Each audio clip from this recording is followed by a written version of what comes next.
আসসালামু আলাইকুম রাসেল ভাই, জানি আপনি সবসময় ভালোর দলে থাকেন। আমি মোহাম্মদ মামুন, আমার বাড়ি নোয়াখালী জেলা সেনবাগ থানা গোপালপুর গ্রামে। আমি ভূত.com-এর একজন নিয়মিত শ্রোতা। সবসময় লাইভ শুনতে পারতাম না বলে ইউটিউব থেকে ডাউনলোড করে শুনি। আমি বাংলাদেশ সেনাবাহিনীতে চাকরি করি।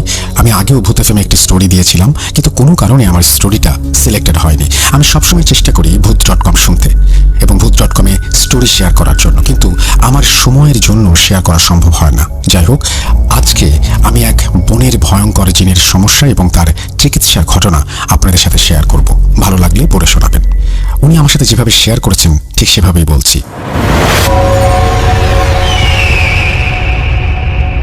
বিশ্বাসে মেলায় বস্তু, তর্কে বহুদূর। আসলেই কথাটির মর্ম আমি বুঝতে পেরেছি আমার দীর্ঘদিনের একটি সমস্যা থেকে মুক্তি পেয়ে। প্রতিটি মানুষের জীবনে কোনো না কোনো ঘটনা থাকে।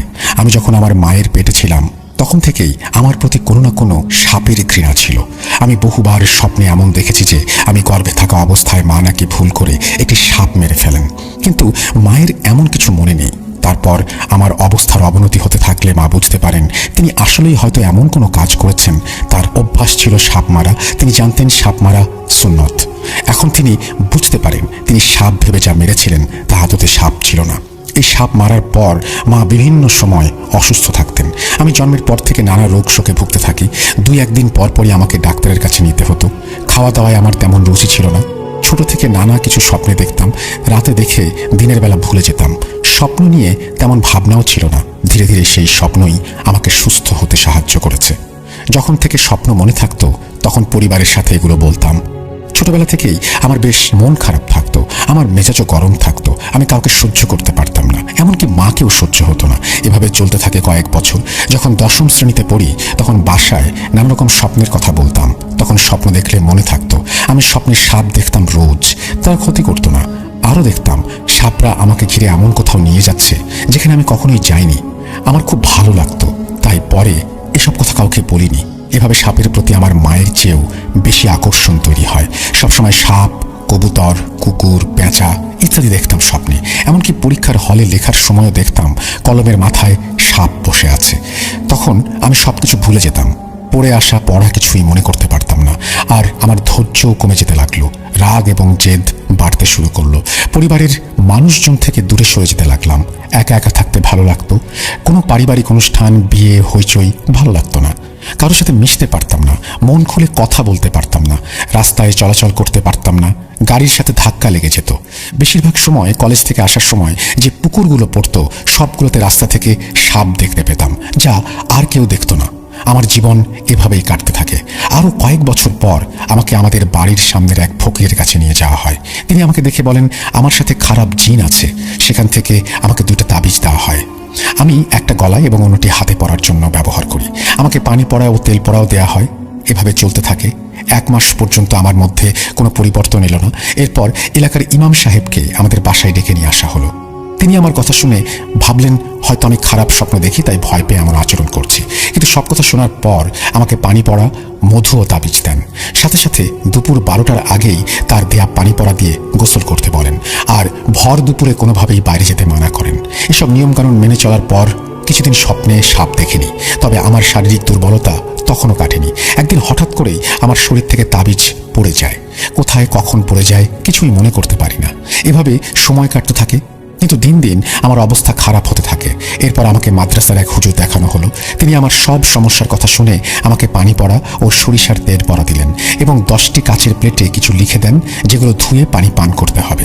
এসব মেনে চলার পরেও আমার অবস্থা খারাপের দিকে যেতে থাকে এবং আমি অজ্ঞান হয়ে থাকি। এসব নিয়মকানুন আমার বড় ভাই এবং আমার চাচা করিয়েছেন। পরে তাদের কাছে সব শুনেছি। আমি অজ্ঞান থাকাতে ওনারা ভয় পেয়ে যান। আমার বড় ফুপার মাধ্যমে মিরপুরের এক কবিরাজের সন্ধান পাওয়া যায়। তিনি জানান তিনি দূর থেকেই নামের ওপর চিকিৎসা করতে পারেন। আমার সুস্থতার জন্য পরিবারের সবাই এতটাই ব্যাকুল ছিল যে যাই বলতো তাই মানার চেষ্টা করত। সেই পথ্য দেন 1 মাস ঘর থেকে বের হওয়া যাবে না, ঘরে গোসল থেকে শুরু করে যাবতীয় কাজ করতে হবে, আর তার দেয়া মাটির হাঁড়ি ভেঙে পানি পান করতে হবে এবং গোসল করতে হবে। সবকিছু ঠিকমতো করা হলেও আমার কোনো উন্নতি হলো না। কবিরাজের সাথে যোগাযোগ করা হলে তিনি বললেন তিনি জিনদের আটকানোর বোঝানোর চেষ্টা করেছিলেন, কিন্তু তারা কোনো কথাই শোনেনি, বরং জিনটা তাকে মারধর করে অসুস্থ করে ফেলেছে। এরপর কবিরাজ মহাশয় সাফ জানিয়ে দিলেন আমার চিকিৎসা তিনি করতে পারবেন না। তিনি অন্য এক কবিরাজের সন্ধান দিলেন। ওই কবিরাজ অগ্রিম টাকা ছাড়া কাজ করবেন না, আর কাজ না হলে নাকি টাকা ফেরত। তার দাবি ছিল নদীর 7 ঘাটের পাল লাগবে, যে নদীতে সবার আগে জোয়ার আসে সেই নদীর পানি লাগবে, আর কিছু রক্ত জবা ও আম পাতা একটি মাটির হাঁড়িতে ডুবিয়ে রাখতে হবে। তিনি দূর থেকে জিন দ্বারা সেই হাঁড়িতে ঝাড়ফুঁক করাবেন। কিন্তু এসব করার পরও আমার কোনো উন্নতি হলো না। এরপর কিছুদিন চিকিৎসা বন্ধ ছিল। হঠাৎ একদিন আমার খালু পুরান ঢাকার এক কবিরাজের সন্ধান পান। তার কাছে যাবার পর তিনি আমাকে দেখে হাসলেন এবং হাত দেখে বললেন আমি নাকি রূপ ধারণ করি। এই সময় আমার জ্ঞান ছিল না। আমি পরে বড়দের কাছে সব শুনেছি। সেখানে এক মহিলার ওপর জিন হাজির করা হয়। তারপর আমার হাত দেখে আমাকে বলেন আমাকে জাদুকরি ধরেছে। সে সময় আমাকে জাদু করে আমার চিকিৎসার যাবতীয় কার্যক্রম নস্যাৎ করে দেয়। তিনি আমাকে কয়েকটি মোমবাতি জ্বালিয়ে একটি আরবি লেখা কাগজ পুড়িয়ে সেই ধোয়া কাপড় দিয়ে চোখে লাগাতে বলেন, আর 7টি নদীর মোহনা থেকে পানি আনতে বলেন আমাকে গোসল করানোর জন্য। এভাবে চলে যায় আরও বেশ কিছুদিন। যতদিন যাচ্ছিল আমার পরিবার থেকে ততই বিচ্ছিন্ন হচ্ছিলাম আমি। অবশেষে আমাকে মনোরোগ বিশেষজ্ঞের কাছে নিয়ে যাওয়া হলো। পরীক্ষা নিরীক্ষা শেষে তারা আমাকে কাউন্সেলিং করতে বললেন। এটা বেশ ব্যয়বহুল একটা কাজ। অর্ধেক সময় পর্যন্ত আমাকে ঘুমিয়ে কাটাতে হতো। 2 মাস খাওয়ার পর ওষুধ খাওয়া বন্ধ করি। এরপর মামার মাধ্যমে ফুলবাড়িয়ার এক কবিরাজের সন্ধান পাই। তার চিকিৎসা পদ্ধতি একটু ভিন্ন। তার কথা শুনে মনে হলো আমাকে সুস্থ করা তার পক্ষে কোনো ব্যাপারই না। তিনি কত রাজা উজির মেরেছেন তার গল্প আমাদের শোনাতে লাগলেন। তারপর কবিরাজ আমাকে ভরসা দিলেন যে আমাকে তিনি সুস্থ করে তুলবেন। তিনি বোঝালেন তার ঘরেও মা বোন আছে, তাই আমার ওপর জিন হাজির করবেন না, কারণ জিন হাজির হলে কোনো অনাকাঙ্ক্ষিত ঘটনা ঘটতে পারে। তাই তিনি তার পরিবারের কয়েকজন ছেলে মেয়েকে ডাকলেন এবং তাদের উপরে জিন হাজির করলেন। তিনি তাদের এমনভাবে প্রশ্ন করতে লাগলেন যার উত্তর হ্যাঁ না দিয়ে দেওয়া যায়। এহেন কাজকর্মে আমরা কিছুটা আশ্বস্ত হলাম। তবে আমাদের সাথে যে ভাইয়া গিয়েছিলেন তিনি বললেন আমার উপরে জিন হাজির করাতে। এতে কবিরাজ আমাদের নানা ধরনের ভয়ভীতি দেখাতে লাগলেন, যেমন জিন হাজির হয়ে যদি আমাদের কোনো ক্ষতি করে তাহলে সে দায় তিনি নেবেন না, ইত্যাদি ইত্যাদি। আমরাও ভয় পেয়ে তার কথায় সম্মত হলাম। তারপর আমাকে অনেক কিছু জিজ্ঞেস করতে লাগলেন। এক পর্যায়ে আমার কথা শুনে বললেন আমি নাকি মিথ্যে বলছি, কিন্তু আমি তো জানি আমার সাথে কি কি হতো।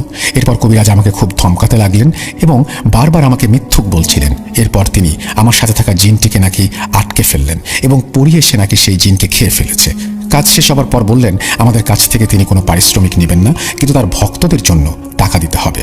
আরও বললেন আমার জানের সদকা দিতে হবে তার গুরুকে খুশি করার জন্য। আমাকে সুস্থ করার জন্য আমার মামা তার সব কথা মেনে নিলেন এবং নগদ 10,000 টাকা দিলেন। এছাড়াও আমাকে কয়েক পদের পাতা দেন এবং এগুলো পানিতে গরম করে গোসল করতে বলেন। সাথে সাথে চিনি পড়া দেন খাওয়ার জন্য। মেশিনে ভাঙানো প্রথম সরিষার তেল দেন, হাতে বাঁধার তাবিজও দেন, তালের আঁটি দেন। আরও কিছু নিয়ম মেনে চলতে বলেন। আমাদের ঢাকায় ফিরতে ফিরতে রাত হয়ে যায়। রাতে ভালোই ছিলাম, গোসল করি, খাবারও খাই, কিন্তু পরদিন ঘটে মারাত্মক ঘটনা। আমি নাকি নিজেই আমার গলায় ওড়না পেঁচিয়ে ফাঁসি নিতে চেয়েছি। আমাকে নাকি কেউ ফিরিয়ে রাখতে পারবে না। এক পর্যায়ে আমার নাক মুখ লাল হয়ে যায়, দাঁতে কপাটি লেগে যায়। এভাবে কয়েক ঘন্টা পর্যন্ত চলতে থাকে। তারপর ধীরে ধীরে স্বাভাবিক হই। এসব কিছুই আমার মনে নেই। রুকাইয়া গ্রুপের কার্যক্রম তখন কেবল শুরু হয়েছে। আমাদের 2জন ভাই ওনাকে রুকাইয়া করলেন। প্রথম টানা 6-7 ঘন্টা রুকাইয়া করা হয়েছে। জিন ছাড়তে চায় না। রুকাইয়া করার সময় নানা ধরনের প্রতিক্রিয়া দেখা যেত, যেমন শ্বাসকষ্ট, দাঁতে দাঁত লেগে যাওয়া, ওড়না গলায় পেঁচিয়ে ফাঁস নিতে চেষ্টা করা, গোঙানি ইত্যাদি। দ্বিতীয় দিনে তাকে বলা হলো কালেমা পড়ো। তিনি কালেমা পড়ার চেষ্টা করতেই জিন এসে তাকে অজ্ঞান করে দিলেন। সাথে সাথে এভাবেই রুকাইয়া করা শুরু করলেন। ঘণ্টাখানেক রুকাইয়া করার পর তিনি কিছুটা ধাতস্থ হলেন। এভাবে সপ্তাহখানেক ধরে প্রতিদিন তাকে রুকাইয়া করা হতো। পরের দিন তার সমস্যা অনেক কমে আসে। তিনি নিজেই নিজের রুকাইয়ার আয়াতগুলো পড়তে পারতেন আর গরুর গোস্ত খাওয়া শুরু করলেন। নামাজে নিয়মিত হলেন। আস্তে আস্তে স্বাভাবিক জীবনযাপন করতে লাগলেন। ঘটনার প্রায় 4 বছর পার হয়ে গেছে। উনি ভালোই আছেন। এখনও তিনি আল্লাহর কাছে দোয়া করেন কখনো যেন সেই সমস্যা ফিরে না আসে। আমরাও তার জন্য দোয়া করি। আল্লাহ কবুল করে নিন, আমিন। এই ছিল আমার ঘটনা পড়ে শোনাবেন। ধন্যবাদ সবাইকে। এই বলে তিনি তার ঘটনা শেষ করেছেন। আসলে এই রুকাইয়ার জায়গা থেকে তিনি আবার নিজে বলা শুরু করেছেন, কিন্তু তার মানে সবকিছু করে যখন ব্যর্থ হয়েছে তখন তিনি রুকাইয়া পদ্ধতিতে গেছেন এবং আমি যেটুকু বুঝতে পেরেছি, এবং তারপরেই তিনি সুস্থতা লাভ করেছেন এবং এখন তিনি ভালো আছেন আলহামদুলিল্লাহ। যাই হোক, এই ছিল ঘটনা। আশা করছি আপনাদের ভালো লেগেছে। যদি ভালো লাগে অবশ্যই আমাদের জানাবেন। আমরা চলে যাব আমাদের পরবর্তী ঘটনায়।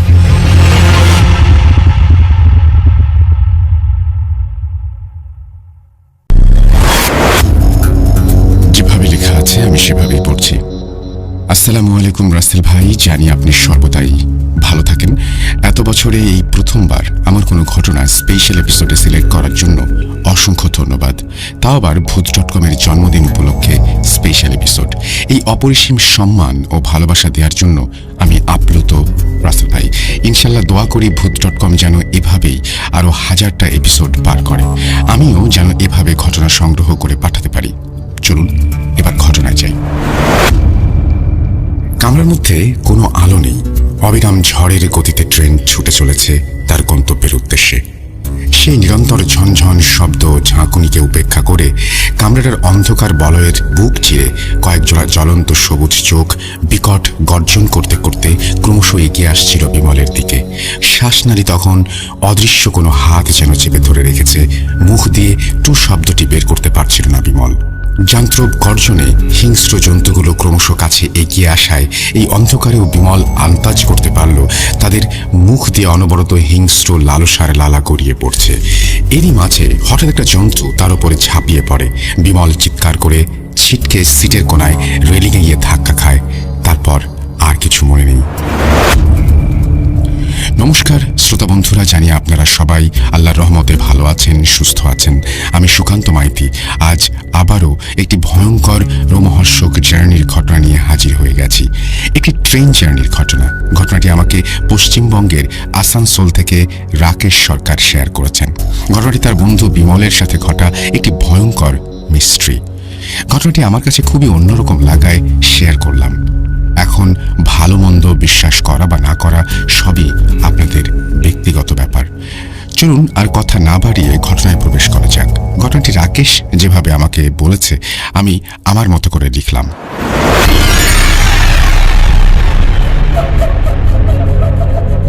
সালটা 2013 নভেম্বর মাস। গোরখপুরে একটি কাজে গিয়েছিল বিমল। কাজ শেষ করে সেই রাতেই দিল্লি ফিরে আসার কথা তার। সেই মতো কাজ সেরে স্টেশনে পৌঁছে বিমল যখন ওর হাত ঘড়িটার দিকে তাকালো তখন ঘড়িতে রাত 10:15 বাজে। টিকিট কাউন্টারে বসে থাকা লোকটাকে বিমল জিজ্ঞেস করলো, আচ্ছা দিল্লি যাবার ট্রেনটা কি চলে গেছে? লোকটা বলল, হ্যাঁ এই মিনিট 5 আগে গেছে।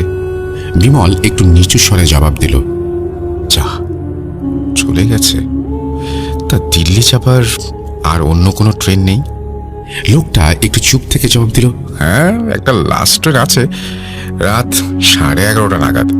আপনার যদি কোনো অসুবিধা না হয় তাহলে আপনি লাস্ট ট্রেনে যেতে পারেন, তবে সাবধান, অনেক সময় লাস্ট ট্রেনে জার্নির অভিজ্ঞতা খুব একটা ভালো হয় না। বিমল যেন হাঁপ ছেড়ে বাঁচল। সঙ্গে সঙ্গে লোকটার কথা থামিয়ে জানায় যে তার কোনো অসুবিধা নেই, লাস্ট ট্রেনেই সে যাবে। তাছাড়া তার পূর্বে লাস্ট ট্রেনে জার্নির অভিজ্ঞতা আছে, আগে সে অনেকবার লাস্ট ট্রেনে জার্নি করেছে। লোকটা কথাগুলো শুনে কয়েক মুহূর্ত চুপ থেকে বলল, তাহলে তো ভালোই, বেস্ট অফ লাক, আপনার যাত্রা শুভ হোক। এবার বিমল ধন্যবাদ জানাতেই লোকটা গম্ভীর স্বরে বলল, আপনি ওয়েটিং রুমে অপেক্ষা করুন, ট্রেন এলে আপনাকে জানানো হবে। বিমল ঠিক আছে বলে টিকিট কাউন্টারের লাগোয়া ওয়েটিং রুমের দিকে গেল। ওয়েটিং রুমের কাছে পৌঁছে বাইরে থেকে দেখলো পুরো রুমটা ফাঁকা। বিমল ওয়েটিং রুমের বড় কাঁচের দরজাটা ঠেলে ভেতরে ঢুকতেই হঠাৎই একটি কনকনে হাড় কাঁপানো ঠান্ডা বাতাস অনুভব করলো। ওয়েটিং রুমে বসার জন্য 5-6টা সোফা রাখা ছিল, তার মধ্যে থেকে একটা সোফা নির্বাচন করে বিমল তাতে গিয়ে বসলো এবং কাঁধ থেকে ব্যাগটা খুলে সোফার উপর রাখলো। এরপর একটু বিশ্রাম নিয়ে ব্যাগ থেকে একটা ম্যাগাজিন বের করে বিমল পড়তে শুরু করে। কিন্তু সময় যেন কিছুতেই কাটতে চায় না। বিমলের কাছে প্রতিটা সেকেন্ড যেন 1 ঘন্টা বলে মনে হতে লাগলো। একটা সময় পর একঘেয়েমি লাগতে শুরু করে। ম্যাগাজিনটা সোফার ওপরে রেখে বিমল ওয়েটিং রুমের ভেতরে পায়চারি করতে লাগলো। এমন সময় ওয়েটিং রুমের কাঁচের দরজা ঠেলে কালো রঙের জামা প্যান্ট পরা একজন বয়স 50-60-এর লোক ভেতরে প্রবেশ করলো। লোকটার হাতে একটা কালো রঙের ব্যাগ ছিল। লোকটা এসে ঠিক বিমলের সামনে রাখা সোফাতে বসলো এবং প্যাকেটে রাখা সিগারেটের বক্স থেকে একটা সিগারেট বের করে ধরালো। বিমল আগের মতন আবারও সোফাতে গিয়ে বসে চোখের সামনে আবারও ম্যাগাজিনটাকে মেলে ধরলো। ম্যাগাজিনটা পড়তে পড়তে বিমল লোকটার দিকে একবার তাকায়। বিমল দেখে লোকটা ওর দিকে তাকিয়ে আছে। মনে হলো হয়তো লোকটা ওর সঙ্গে কথা বলতে চায়, কিন্তু ওকে চুপচাপ দেখে লোকটা হয়তো ওর সাথে কথা বলার সাহস পাচ্ছে না। ওয়েটিং রুমের ভেতর তখন নিস্তব্ধতা বিরাজ করছে।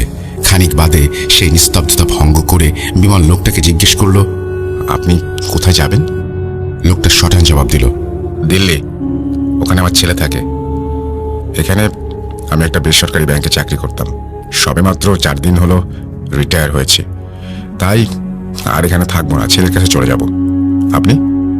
বিমল প্রত্যুত্তরে বলে, আমিও আপনার মতো দিল্লি যাচ্ছি।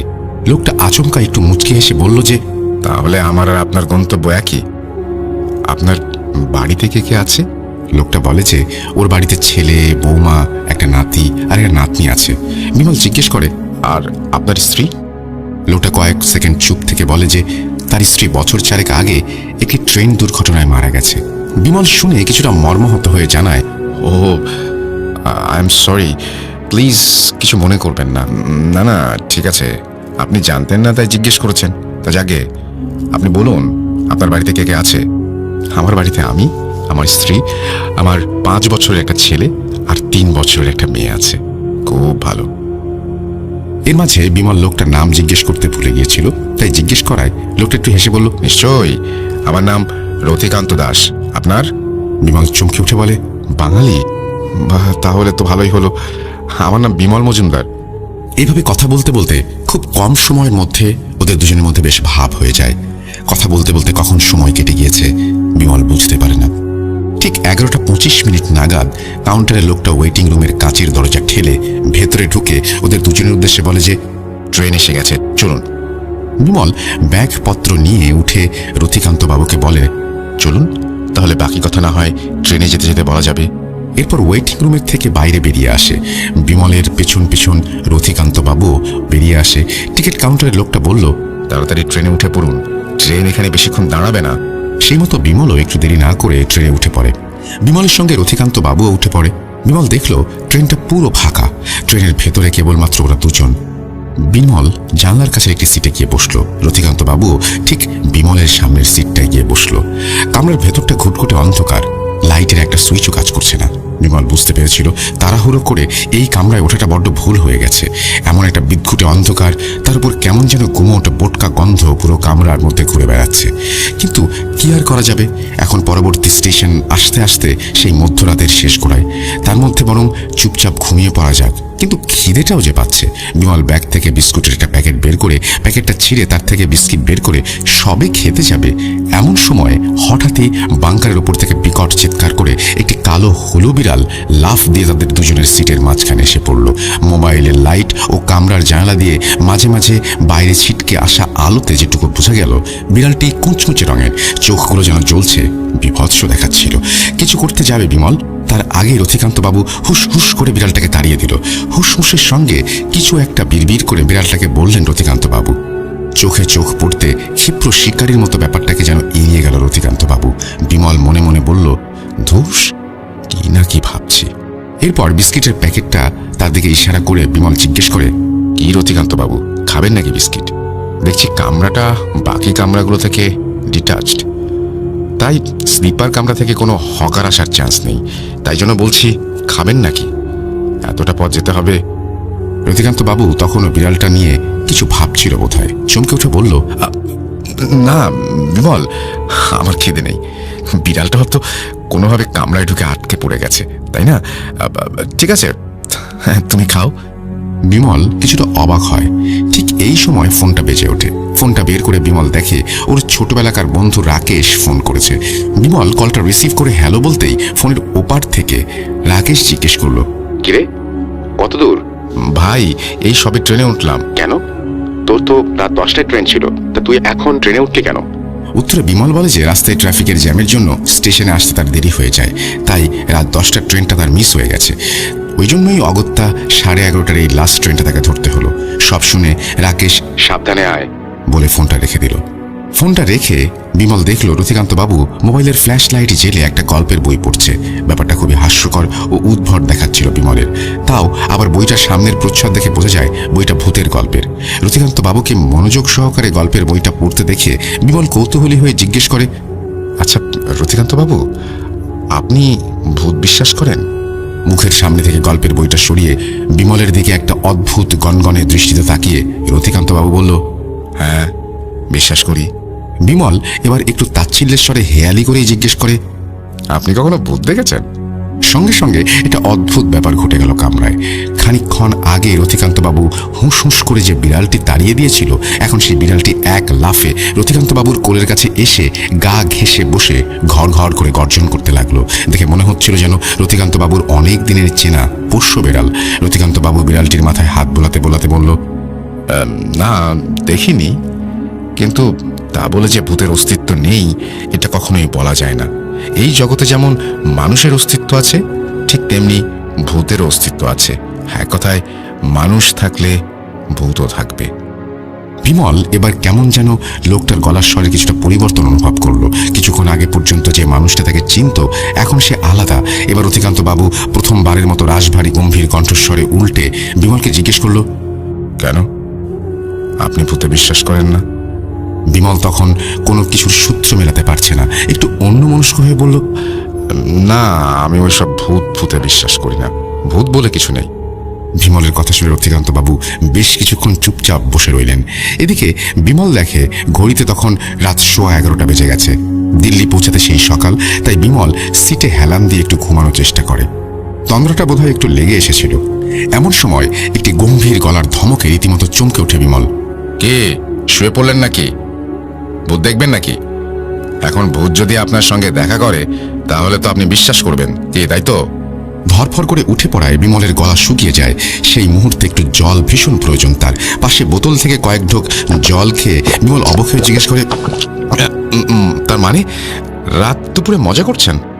রতিকান্তবাবু মুখের সামনে থেকে বইটা সরিয়ে একটু বিকট হাসি দিয়ে কর্কশ গলায় জিজ্ঞেস করলো, মজা? দেখুন তো একটু ভালো করে কেমন লাগছে এই মজাটা। কোথায় রতিকান্তবাবু? এই যেন এক বিভৎস পৈশাচিক দানব। সারা মুখে রক্ত লেগে আছে, থুতনির একদিকে যেন ভারী জিনিসে আঘাত লাগার ফলে থেতলে গেছে, শরীরের সমস্ত কাপড় জামা রক্তে ভেজা। একই পাশে ওটা কি? সেই ভয়ঙ্কর মূর্তিটির পাশে যেন প্রাণীটি বসে ঘর ঘর এক শব্দ করছে। তা সত্যি কি সেই বিড়াল? এই মুহূর্তে তার যা আকার আকৃতি তা দীর্ঘকায় কোনো এক বাঘের মতো। সবুজ চোখ দুটো ভয়ঙ্করভাবে জ্বলছে। সেই দৃশ্য দেখে বিমল বিস্ফারিত দৃষ্টিতে কাঠ হয়ে তাকিয়ে আছে। গলা দিয়ে চেষ্টা করার পরও কোনো আওয়াজ বের হচ্ছিল না। এই যেন সামনে সাক্ষাৎ মৃত্যু। বিমল আচমকায় অন্ধকার কামরায় ছুটে যেতে চাইল, কিন্তু কয়েক পা এগোতে না এগোতেই কোনো ভারী কিছুর সঙ্গে হোঁচট খেয়ে কামরার অ্যালুমিনিয়ামের মেঝের ওপর সজোরে মুখ থুবড়ে পড়ল। এর ফলে থুতনি ফেটে রক্ত বেরোতে লাগলো। বিমল পকেট থেকে রুমালটা বের করে থুতনিতে চেপে ধরল। পকেট থেকে ফোনটা বের করে টর্চটা অন করে পায়ের কাছে মারতেই বিমলের গা শিউরে ওঠে। ওর পায়ের কাছে পড়ে আছে একটা পচা আধ খাওয়া লাশ। বিমল আবারও চিৎকার করার চেষ্টা করে, কিন্তু 2-3 পা পিছিয়ে আসে। তখনও লাশটার ওপর টর্চের আলো পড়ছিল। বিমল আতঙ্কে চোখ বুজে, লাশটা বিমলের খুবই চেনা। বিমল ভয়ে তোতলাতে তোতলাতে বলল, আরে এ তো সেই টিকিট কাউন্টারে বসে থাকা লোকটা। তার মানে? বিমল লাশটার মুখের দিকে কয়েক মুহূর্ত তাকিয়ে তারপর কোনো রকমে নিজেকে সামলে নিয়ে যখন সামনের দিকে তাকায়, তখন তার হুঁশ উড়ে যায়। এতক্ষণ যেই কামরাটি খালি দেখেছিল, এখন সেই কামরায় আরো 4টে সেই একই রকম বিভৎস ভয়ঙ্কর জন্তু দানবীয় গর্জন করতে করতে এক পা করে তার দিকে এগিয়ে আসছিল। মুখে হাঁ করা চোয়াল এবং তাদেরকে বিভৎস লাগছিল। এতটা কাছে শিকারকে দেখে হয়তো তারা অভিভূত। বিমল চোখ বন্ধ করার চেষ্টা করলেও কেন যেন তার চোখ মুখ বন্ধ করতে পারছিল না। কয়েক মুহূর্ত পর বিমল দেখে জন্তুগুলোর থেকে কিছুটা দূরে রক্তমাখা মুখে রতিকান্তবাবু দাঁড়িয়ে তখনও বিশ্রীভাবে হাসছে। বিমল কি করবে কিছু বুঝতে না পেরে হাত জোর করে বলল, প্লিজ আমায় ছেড়ে দিন, আমায় মারবেন না। অবয়বটা একটু হেয়ালি করে জবাব দিল, অনেক দিন পর একটা শিকার ধরেছি, এত সহজে কি ছেড়ে দিই বলুন? এই যে এদের দেখছেন, এরা আমার পরিবার, অনেক দিন হলো কিছু খায়নি। বিমল আবার আগের মতো হাত জোর করে অবয়বটাকে অনুরোধ করলো। এবারে সেই বিভৎস অবয়বের মুখে একটা পৈশাচিক হাসি ফুটে উঠল, আর সেই তখনই সেই জন্তুগুলো বিমলের দিকে ছুটে আসতে লাগলো। বিমল কি করবে ভেবে উঠতে পারছিল না। ভয়ে তার হাত পা নিথর হয়ে কাঁপছিল। দেখতে দেখতে হিংস্র জন্তুগুলো বিমলের উপর ঝাঁপিয়ে পড়ে। সঙ্গে সঙ্গে বিমলের বুকের উপর তীক্ষ্ণ নখের আঁচড় অনুভব করে। প্রচণ্ড যন্ত্রণায় কুঁকিয়ে উঠে চিৎকার করে ওঠে বিমল। সঙ্গে সঙ্গে ট্রেনের হুইসেলে বিমল চমকে উঠে চোখ খুলে দেখে দিল্লি জংশনে ঢুকছে। তার মানে তোমার বন্ধু স্বপ্ন দেখেছে? আমি দীর্ঘ শ্বাস ফেলে বলে উঠলাম। সঙ্গে সঙ্গে রাকেশ আমাকে আবার থামিয়ে দিয়ে বলল, না দাদা, স্বপ্ন দেখেনি। তবে এটাও ঠিক, এর ব্যাখ্যা আমার কাছেও নেই। পৃথিবীতে কি সব জিনিসের ব্যাখ্যা পাওয়া যায়? সেদিন স্টেশনে নামার পর বিমল আমাকে ফোন দেয়। আমি ফোন তুলতেই দেখি অপর প্রান্ত থেকে বিমলের আতঙ্কিত কণ্ঠস্বর ভেসে আসছে। আমি বিমলের কথা শুনে সঙ্গে সঙ্গে স্টেশনে যাই। গিয়ে দেখি বিমল স্টেশনের ফার্স্ট এড হেলথ সেন্টারে বসে আছে। আমাকে দেখে কেঁদে ওঠে। গিয়ে দেখি বিমলের থুতনিতে ব্যান্ডেজ, জামার বুকের দিকটা রক্তে ভেজা, সেখানেও ব্যান্ডেজ। আমি কি হয়েছে জিজ্ঞেস করতে বিমল এক এক করে সব খুলে বলে। আমিও প্রথমে স্বপ্ন বলে উড়িয়ে দিলেও বিমল আমাকে থামিয়ে বলে, স্বপ্ন যদি হবে তাহলে এই ক্ষতগুলো কিভাবে এখানে এলো ভাই? আমি চিৎকার করে দেখি ট্রেন দিল্লি স্টেশনে ঢুকছে। আমি নিজেও প্রথমে ভেবেছিলাম কোনো দুঃস্বপ্ন দেখছি। কোথায় রথিকান্ত রূপী সেই ভয়ঙ্কর অবয়ব, কোথায় সেই ভয়ঙ্কর জন্তুগুলো? সমগ্র কামরায় অধিকাংশই মালপত্রের কার্টনে ঠাসা, বিশ্রী বোটকা আসতে গন্ধ কামরায়। কিন্তু বিশ্বাস করো, রাত্রিবেলা আন্দাজ যতটুকু দেখেছি, সমগ্র কামরাটা পুরো ফাঁকা ছিল, কোনো মালপত্রের চিহ্নই ছিল না, শুধু আমরা দুজন ছিলাম। তাই স্বপ্ন ভেবে উঠে আসতে যাব, এমন সময় অপর পাশের সিটে সেই ভূতের গল্পের বইটা পড়ে থাকতে দেখি। গত রাতে ওই বইটা রথিকান্ত বাবুর হাতে ছিল। কি হচ্ছে কিছুই বুঝে উঠতে পারছিলাম না। ঠিক সেই সময় উঠতে গিয়ে বুকে ও থুতনিতে ব্যথা পাই। সঙ্গে সঙ্গে রাতের বিভীষিকাময় ঘটনাগুলোর দৃশ্যগুলো চোখের সামনে ভেসে ওঠে এবং সবকিছু পরিষ্কার হয়ে যায়। ঠিক কী কারণে এই চোটগুলো আমি পেয়েছি? এবার বলো, এসব স্বপ্ন? তাহলে ওই বইটা কোথা থেকে এলো? যাই হোক, আমি বুকে রুমালটা চেপে কামরা থেকে বেরিয়ে আসবো, ঠিক সেই সময় কামরায় শুনি একজন কুলি ঢুকলো। আমাকে দেখে প্রথমে সে অবাক হয়ে যায়, তারপর আমার কাছ থেকে সমস্ত ঘটনা শুনে ধীর স্বরে বলল, বাবুজি, আপনি কেন এই কামরায় উঠতে গেছেন? বহু বছর আগে এই কামরায় ডাকাতের দল ছিনতাই করার সময় এই কামরায় দুজন যাত্রীকে খুন করে, একজন পুরুষ একজন মহিলা। তারপর থেকে রাতে এই কামরায় কোনো প্যাসেঞ্জার উঠলে তার সাথে নানান রকম ভৌতিক ঘটনা ঘটত। তাই শেষমেশ রেল কর্তৃপক্ষ এই কামরাটিকে প্যাসেঞ্জার কামরা হওয়া সত্ত্বেও বন্ধ করে মালবাহী কামরা করে দেয়। চলুন আপনাকে হেলথ সেন্টারে দিয়ে আসি। এই বলে কুলি সহ আমি নিচে নেমে আসবো, এমন সময় গত রাতে দেখা সেই হুলো বিড়ালটি ম্যাও ম্যাও করে কামরার জানালা দিয়ে লাফ দিয়ে বেরিয়ে এলো। দেখলাম কুলিটিও অবিকল গত রাতের রথিকান্ত বাবুর মতো হুস হুস করে ওঠে। ও, মাছের পেটের গন্ধ পেয়ে উঠে পড়েছিস কামরায়, যা যা হুস হুস, এই বলে তেড়ে যায় বিড়ালটির দিকে। বিমল বলা শেষ করে। আমি আর কিছু বলতে পারিনি ওকে। আমরা বাড়ি চলে আসি। এখন আপনিই বলুন দাদা, এসবের ব্যাখ্যা কি? এই বলে রাকেশ থামে। আমিও বললাম, ঠিক আছে, লিখে পাঠাবো ঘটনাটা।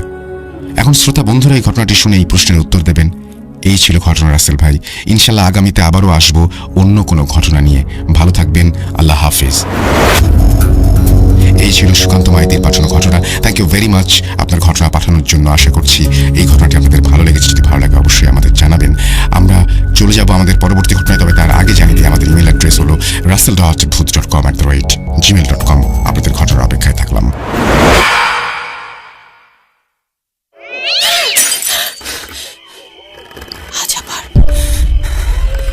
শুনতে পাচ্ছেন শব্দটা? ভয়ের আরেক নাম bhuth.com with Russell.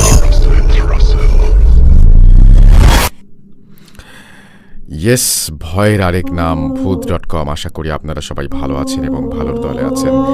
আর এই মুহূর্তে ঘড়িতে সময় রাত 12:22। আমরা আমাদের প্রথম ঘটনাটি শেষ করলাম এবং আপনারা নিশ্চয়ই জানেন যে আমাদের এই ভূত.com আরও অনেক রাত পর্যন্ত চলবে এবং আমি আশা করব যে আপনারা প্রত্যেকে শেষ পর্যন্ত থাকবেন। আর অনেকে ঢুকছেন, বের হয়ে যাচ্ছেন, কিন্তু মানে সবচেয়ে বড় কথা যে আমরা এখন যেটা করতে চাই সেটা হচ্ছে ছোট্ট আর একটা ইমেইল আপনাদেরকে শুনিয়ে দিতে চাই। আশা করছি এই ইমেইলটি আপনাদের ভালো লাগবে। চলুন কথা না বাড়িয়ে ঘটনায় চলে যাওয়া যাক।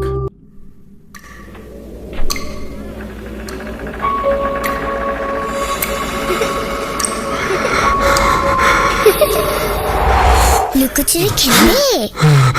লুকোচুরি? তুমি লুকাও, আমি ঠিকই তোমাকে খুঁজে পাবো।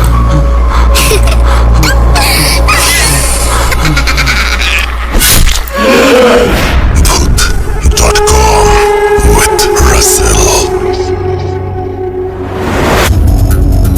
যেভাবে লেখা আছে আমি সেভাবেই পড়ছি। বিসমিল্লাহির রহমানির রহিম। আসসালামু আলাইকুম রাসেল ভাই, আশা করি আল্লাহর অশেষ রহমতে ভালো আছেন। আমি সাজিদ মাহমুদ। আমি বর্তমানে ঢাকা জেলায় কোনো এক স্কুলের শিক্ষার্থী। আমার ঘটনাটি আমার স্কুল শিক্ষকের কাছ থেকে শুনে। একদিন পড়তে পড়তে স্যারকে জিজ্ঞেস করলাম, স্যার, আপনার কাছে কোনো প্যারানর্মাল ঘটনা আছে? আমিও একটু এক্সাইটেড হয়ে গেলাম শোনার জন্য, যার কারণে স্যারও বলতে শুরু করলেন, ঘটনাটি যে খুব পুরনো তাও না। ঘটনায় যাবার আগে স্যারদের বাড়ি সম্পর্কে একটু বর্ণনা দিই। ওনার বাড়ি যেখানে ছিল ঠিক কিছু দূর গেলে হাতের ডান দিকে একটা রাস্তা আছে, যেটা কিনা সরাসরি মেন রাস্তায় ওঠে। এই রাস্তার বর্ণনাটা দেওয়া জরুরি ছিল, যার কারণ ঘটনাটা এগোলে বোঝা যাবে। সেই ডান হাতের রাস্তা ছাড়াও সোজা গেলে আরেকটা রাস্তা আছে, যেটাও কিনা মেইন রাস্তায় ওঠে, তবে একটু বেশি ঘোরা লাগে। কিন্তু রাসেল ভাই, সেই ডান পাশের রাস্তাটি শর্টকাট হলেও সেখানে সন্ধ্যার পর কেউ চলাচল করেন না, কারণ সেই রাস্তাটি বড্ড নির্জন, যার কারণে সবার মধ্যে চুরি ছিনতাইয়ের মতো ভয় কাজ করে। বলে রাখা ভালো, ওই রাস্তা দিয়ে মেইন রোডে গেলে কাছে অনেকগুলো স্ট্রিট ফুডের দোকান রয়েছে। এবার ঘটনায় আসা যাক। একদিন স্যার বাইরের কাজের জন্য যান এবং ওনার আসতে আসতে রাত হয়ে যায়। তো উনি প্রতিদিনের মতো ওই দিনও সেই লম্বা রাস্তা দিয়ে বাসার দিকে আসছিলেন। কিন্তু আসার সময় যখন তিনি সেই হাতের টানের রাস্তার মোড়ে আসেন, সেই মুহূর্তে তিনি একজন সাদা জুব্বা পরা বয়স্ক মানুষকে দেখলেন ওনার দিকে আসছে। উনি চেহারাটা ভালো করে বুঝতে পারেননি। তিনি দেখলেন অন্ধকারেও যেন মানুষটি আলোকিত দেখাচ্ছে। স্যার একটু বিব্রত হলেন এবং ভাবলেন, এত রাতে একটা মানুষ এই রাস্তায় কেন আসবে? উনি একটু সামনে যান। আসলে উনি এদিকেই আসবেন, কারণ উনি এদিকেই হাঁটছিলেন। স্যার কিছুক্ষণ সময় অপেক্ষার পর দেখলেন কেউ নেই। তিনি ভাবলেন, হঠাৎ উনি কোথায় গেলেন?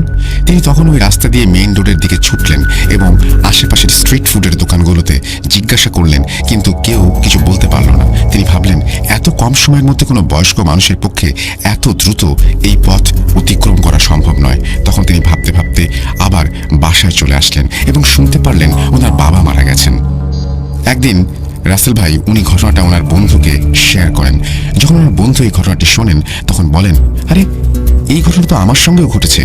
তখন স্যার বললেন, মানে? অতঃপর স্যারের বন্ধুটি ঘটনাটি বললেন। একদিন উনি ওনার গ্রামের বাড়ি যান। সাধারণত গ্রামের বাড়িতে কিছুটা দূরে শৌচাগারগুলো থাকে। বলে রাখা ভালো, ওনার বাড়ি থেকে সেই শৌচাগারে যাওয়ার আশেপাশে কোনো রাস্তা নেই, কারণ আশেপাশে প্রাচীর দেয়া আছে। সেখানে যাওয়ার খালি একটি রাস্তা আছে। অনেকের মতো তারও রাত জাগার অভ্যাস। তো একদিন রাত 2টার সময় তিনি জানালার পাশে ওনার খাটে শুয়েছিলেন। তিনি দেখতে পান ঠিক আমার স্যারের মতো যে একজন বয়স্ক মানুষ ধবধবে সাদা জামা কাপড়ে এবং সেই অন্ধকারেও যেন তাকে আলোকিত লাগছে। ঠিক একইভাবে চেহারা বোঝা যাচ্ছে না। উনি সেই ওনাদের বাড়ির শৌচাগারের দিকে এগিয়ে যাচ্ছেন। উনি ভাবলেন, এত রাতে একজন মানুষ কেন আমাদের দিকে আসবেন? উনি তখন টর্চ হাতে দেখতে যাবেন কি হয়েছে। উনি যে ঠিক আমার স্যারের মতো দেখতে পান যে ওখানে কেউ নেই। উনি ভাবলেন, হয়তো এখানে কোনো সাধারণ মানুষের পক্ষে থাকাও সম্ভব না, প্রাচীর টপকে যাওয়া। উনি ভাবলেন, এখানে তো কোনো সাধারণ মানুষের পক্ষে সম্ভব না প্রাচীর টপকে যাওয়া, তাহলে উনি গেলেন কোথায়? এই ভাবতে ভাবতেই উনি ঘরে চলে আসলেন। পরদিন সকালে উনি শুনতে পান যে ওনার এক দূর সম্পর্কের নানা মারা গেছেন। আমি জানি ঘটনাটি একটুও ভয়ের নয়। যেহেতু আমার শিক্ষক আমার সাথে ঘটনাটি শেয়ার করেছেন, তাই প্রথমবারের মতো ঘটনাটি পাঠালাম। ধন্যবাদ সবাইকে।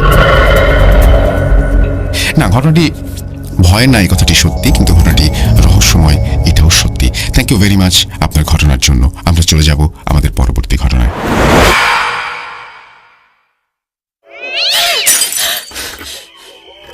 আজ আবার শুনতে পাচ্ছেন শব্দটা? ভয়ের আরেক নাম ভূত.com with Russell.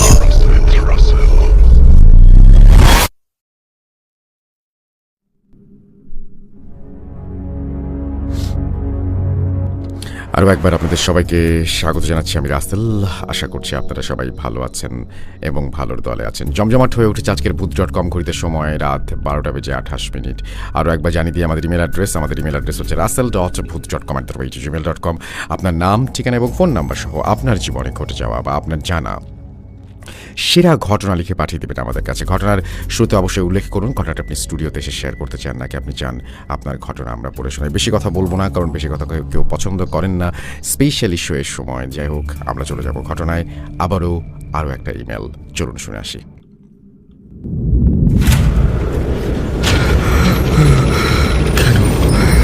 কেন তুমি আসো? আমি শুধু তোমার সাথেই থাকতে চাই। কিভাবে সম্ভব? মৃতদের এই পৃথিবীতে থাকতে নেই। তুমি চলে যাও, চলে যাও, প্লিজ চলে যাও। সবটাই কি ইলুশন, নাকি অন্য জগতের কেউ কখনো হাজির হয়ে যায় চোখের পলকে? ভূত.com with Russell. যেভাবে লেখা আছে আমি আমাকে যিনি এই ঘটনাটি পাঠিয়েছেন তার নাম তাওহিদ হাসান প্রান্ত। তিনি সাগরদী বরিশাল থেকে আমাদের এই ঘটনাটি পাঠিয়েছেন। আসসালামু আলাইকুম রাসেল ভাই, জানি আপনি সর্বদাই ভালোর দলে। আমি তাওহিদ হোসেন প্রান্ত বলছি বরিশাল থেকে। এটি ভূত.কমে পাঠানো প্রথম ঘটনা। অনেকদিন ধরে লিখবো করে লেখা হয় না, আজ ঠিক করলাম ঘটনাটি লিখে পাঠাবো। আজকে যে ঘটনাটি আমি বলবো সেটা আসিফের মামাতো ভাই আবিরের কাছ থেকে কালেক্ট করা। আর কথা না বাড়িয়ে মূল ঘটনায় যাই। ঘটনাটি 20 কি 25 বছর আগের। বউ বাচ্চা নিয়ে নিজের গ্রাম থেকে প্রায় 150 কিলোমিটার দূরে থাকি তখন। চাকরির সুবাদে আমার ছেলে মেয়েদের পড়ালেখা শিখিয়ে মানুষ করার ইচ্ছাতেই নিজ গ্রাম থেকে এতটা দূরে বসবাস। 1005 মাইনের কর্পোরেট অফিসের চাকরি যেমন খাটায় তেমনি তৃপ্তি ভরে জীবনযাপন করতেও বেশ সাহায্য করে। বাবাকে হারিয়েছে জন্মের বছর 6 পরে। এরপরেই মা এবং বড় ভাইদের আদরে মানুষ। ভাইটিও পেয়েছিলাম বেশ। বাবার গত হওয়া একদম ভুলিয়ে রেখেছিলেন তিনি। আমার সব রকম খরচপাতি তিনিই দিতেন। এভাবেই ম্যাট্রিক পর্যন্ত পড়ালেখা চলছিল বেশ ভালো করেই। ম্যাট্রিক রেজাল্টের পর ডেঙ্গু জ্বরে আক্রান্ত মাও চলে গেলেন দুনিয়া ছেড়ে। কষ্ট তেমন লাগেনি, তাই তাড়াতাড়ি ভুলতে পেরেছিলাম সে ঘটনা। এরপর জীবনের জটিলতাগুলো পেছনে ফেলে ভাইয়ের সাহায্য আর নিজের পরিশ্রমের মাধ্যমে বাংলাতে অনার্স শেষ করে স্বল্প মাইনেতে চাকরিটা পাই। অনেকে অবশ্য বলতো বাংলায় অনার্স করে স্কুল কলেজে চাকরি করলেই তো পারতে, কিন্তু আমাকে দিয়ে যে ছাত্র পড়ানো হবে না তা আমি ভালো করেই জানতাম। আর জানতাম বলেই জিজ্ঞাসা উপদেশগুলো হেসে সসম্মানের সাথে উড়িয়ে দিতাম। এরপরে ইচ্ছেটা ছিল পড়াবো, কিন্তু বিয়ে শাদী করার পর বুঝলাম স্কুল কলেজের মাইনে দিয়ে সংসার চালানোটা ঢের কষ্টের কাজ হবে। তাই প্রথম পাওয়া কাজটাতেই রয়ে গেলাম। অনেক হলো নিজের কথা, এবার বড় ভাইয়ের কথা কিছু বলি। ছোটকাল থেকেই পড়ালেখা ছেড়ে বাবার সাথে ক্ষেত খামারে কাজ করতেন। কাজের প্রতি বেশ মনোযোগ থাকায় অল্পতে চাষাবাদের সকল কৌশল তিনি আয়ত্ত করতে পেরেছিলেন। বাবা মায়ের মৃত্যুর পর সমস্ত সংসার নিজের কাঁধে তুলে নেন তিনি। মায়ের মৃত্যুর মাস 4 পর সবার আবদারে বিয়ে করেন। বিয়ের 6 বছর পর স্ত্রীও কঠিন কলেরায় পৃথিবী ছাড়েন। জানিয়ে রাখা ভালো, ওনার কোনো সন্তান ছিল না। স্ত্রীর মৃত্যুর পর আর বিয়ে করেননি তিনি। আমি তখন জীবিকার টানে সম্পূর্ণভাবে চলে আসি গ্রাম ছেড়ে শহরে। এর প্রায় 2 বছর পর ঘটে যাওয়া ঘটনা, যা এখনো মনে হলে গায়ে কাটা দেয়। চলে যাচ্ছি মূল ঘটনায়।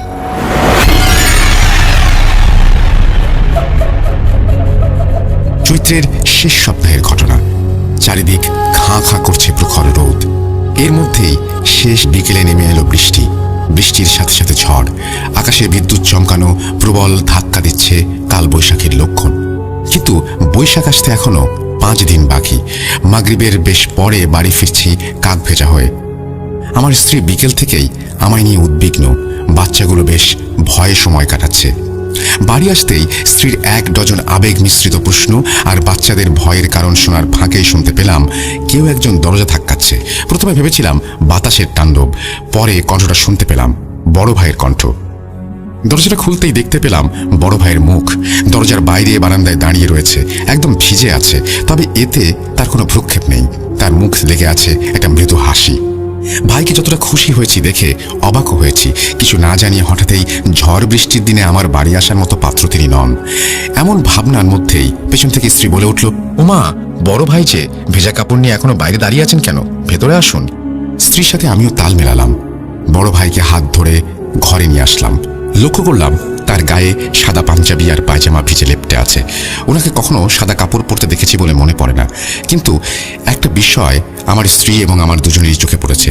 ভাইয়া আসার পর কোনো কথা বলেননি। তিনি অবশ্য স্বল্পভাষী লোক, তবুও উনি কমপক্ষে ঘরের ভেতর আসার পর সবার সাথে সৌজন্যমূলক কথাবার্তা বলতেন। ব্যাপারটা তেমন পাত্তা দিলাম না। ভাইয়ার সাথে কোনো কাপড় চোপড় নেই দেখে কিছু বললাম না। আলমারি থেকে আমার নিজের কিছু কাপড় চোপড় এনে ওনাকে দিলাম। তিনি কাপড়গুলো পরিধান করার পরেই বাচ্চারা তার চাচুকে তাদের রুমে নিয়ে গেল। এর মধ্যেই তারা ওনাকে চেপে ধরেছে গল্প বলার জন্য। বলে রাখা ভালো, বড় ভাই বেশ ভালো গল্প বলতে পারতেন, বিশেষ করে ভূতের গল্প আর মৃত আত্মার গল্প। আমার বাচ্চারাও বেশ মনোযোগ দিয়ে শুনে। রাত 9টা পর্যন্ত বড় ভাই বাচ্চাদের রুমেই কাটালেন। তবে তাদের আগের মতো মজা করে গল্প শোনালেন না। শুধু এটুকুই বলতে শুনেছি, তিনি বাচ্চাদের বলছেন, আত্মারা তো আর আত্মাদের গল্প বলতে পারে না, তাই তোমাদের আজকে একটা সুন্দর গল্প শোনাবো। রাত 9টার পর ভাইয়ার সাথে খাবার টেবিলে দেখা হলো। এর মধ্যে বাচ্চারা খেয়ে ঘুমিয়ে পড়েছে। হঠাৎ না জানিয়ে কেন ঝড় বাদলার দিনে এসেছেন জানতে চাইলে তিনি উত্তরে বলেন, আমি তো ইচ্ছে করে চলে আসিনি, আমাকে নিয়ে আসা হয়েছে, আর এই কারণে এখানে আসা। এমন অদ্ভুত উত্তর শুনে বেশ অবাক হয়েছিলাম সেদিন। তাকে জিজ্ঞেস করেছিলাম, নিয়ে আসা হয়েছে মানে? তিনি বলছিলেন তোর প্রতি স্নেহ আমাকে এখানে নিয়ে এসেছে। উত্তরটা শুনে খুশি হয়েছিলাম। এরপর বলেছিলাম, দাদা আপনাকে কিন্তু এবার অনেক দিন থাকতে হবে। আমার এখনো মনে আছে তিনি বেশ গম্ভীর মুখ করে বলেছিলেন, অবশ্যই, ভাবছি আর কোনোদিন বাড়ি যাব না।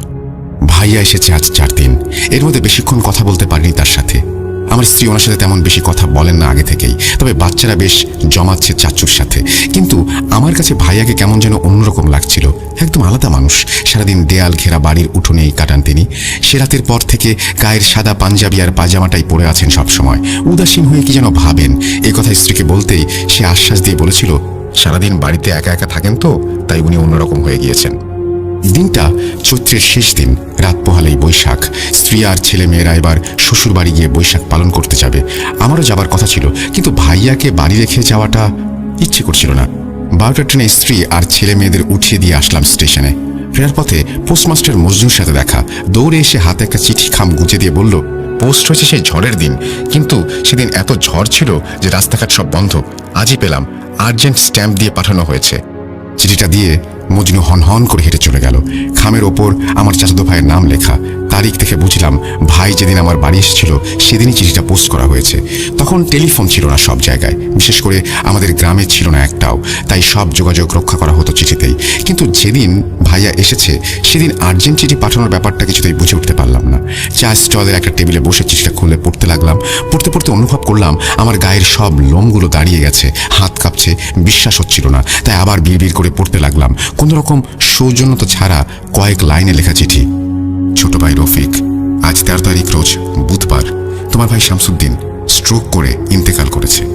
আজকেই তাকে দাফন করা হবে। তুমি যদি পারো অতি শীঘ্রই এসে মাগফিরাত কামনার্থে দোয়া মাহফিলের আয়োজন করো। আর অবশ্যই এই মৃত্যুর কথা শুনে ভেঙে পড়বে না। নিজেকে শক্ত রেখো। ইতি তোমার চাচাতো ভাই আসগার উদ্দিন। চিঠিটা আরো কয়েকবার পড়লাম। এখনো বিশ্বাস হচ্ছে না। বড় ভাই যদি মারা যেয়ে থাকে তাহলে সেদিন যিনি বাড়িতে এসেছেন তিনি কে? নিজেকে প্রশ্ন করতেই বাড়ির দিকে ছুটি আমি। পুরো শরীর আমার কাঁপছে। প্রচন্ড গরমে শীতল একটা অনুভূতি কাজ করছে। কেমন যেন শীত শীত লাগছে আমার। বাড়ি গিয়ে পুরো ব্যাপারটি পরিষ্কার হয়ে গেল। পুরো বাড়ি মহল্লা গ্রাম খুঁজেও ভাইকে পাইনি সেদিন।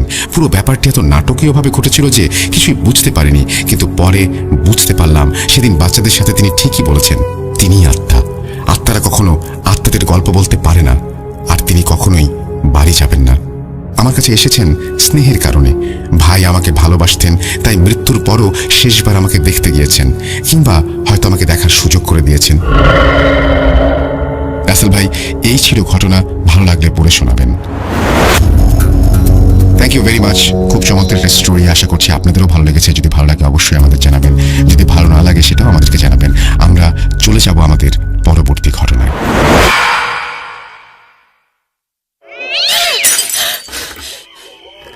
আজ আবার শুনতে পাচ্ছেন শব্দটা? ভয়ের আরেক নাম ভূত.com with Russell.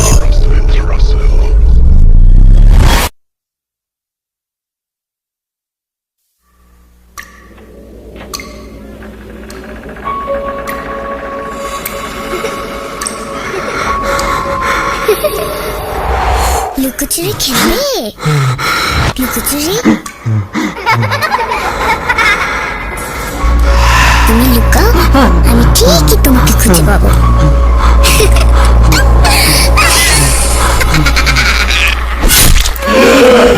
Voot.com with Russell.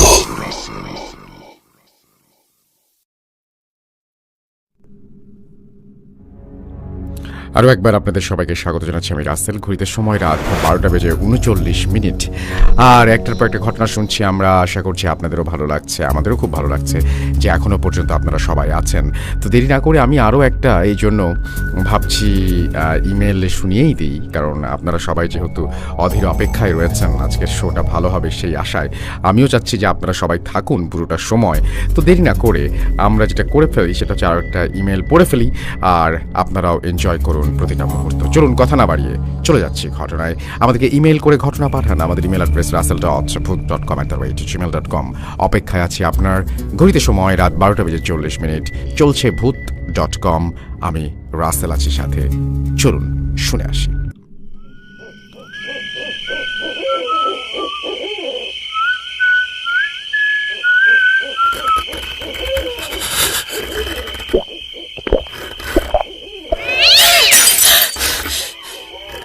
আজ আবার শুনতে পাচ্ছেন শব্দটা? আমার আয়নার ভেতরে রোজ এভাবেই আসে। Booth.com with Russell. আসসালামু আলাইকুম রাসেল ভাই, কেমন আছেন জিজ্ঞেস করব না, কারণ আমি জানি আপনি ভালোর দলে। লিখছি আমি সিফাত আল নূর, ময়মনসিংহ বিভাগের শেরপুর জেলার নকলা উপজেলায় আমার বাসা। আমি একজন নিয়মিত শ্রোতা। আমার কাছে গ্রামের অসংখ্য বাস্তব ঘটনা রয়েছে, তাই আমি বেশ কিছুদিন ধরে ভাবছি ঘটনাগুলো স্টুডিওতে গিয়ে শেয়ার করলে কেমন হয়। কিন্তু আমি ঢাকার বাইরে বেশ দূরে থাকি এবং 2022-এর এসএসসি পরীক্ষার্থী। করোনা এবং বিভিন্ন ধরনের মহামারীর কারণে আমাদের পরীক্ষার তারিখ বারবার পেছানো হচ্ছে।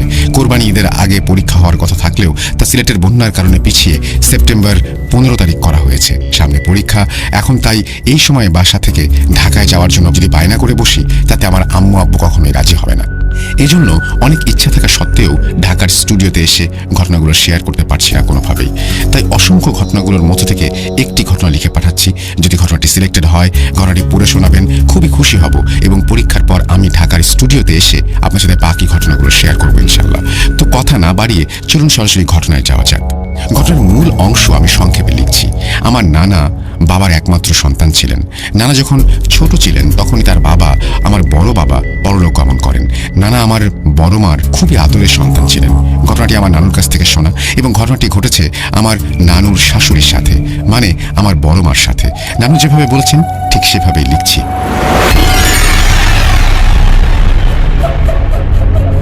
1960 তখন এদেশে পাকিস্তানিদের শাসন। পার্সোনাল কারণে আমি গ্রামের নামটি উল্লেখ করলাম না।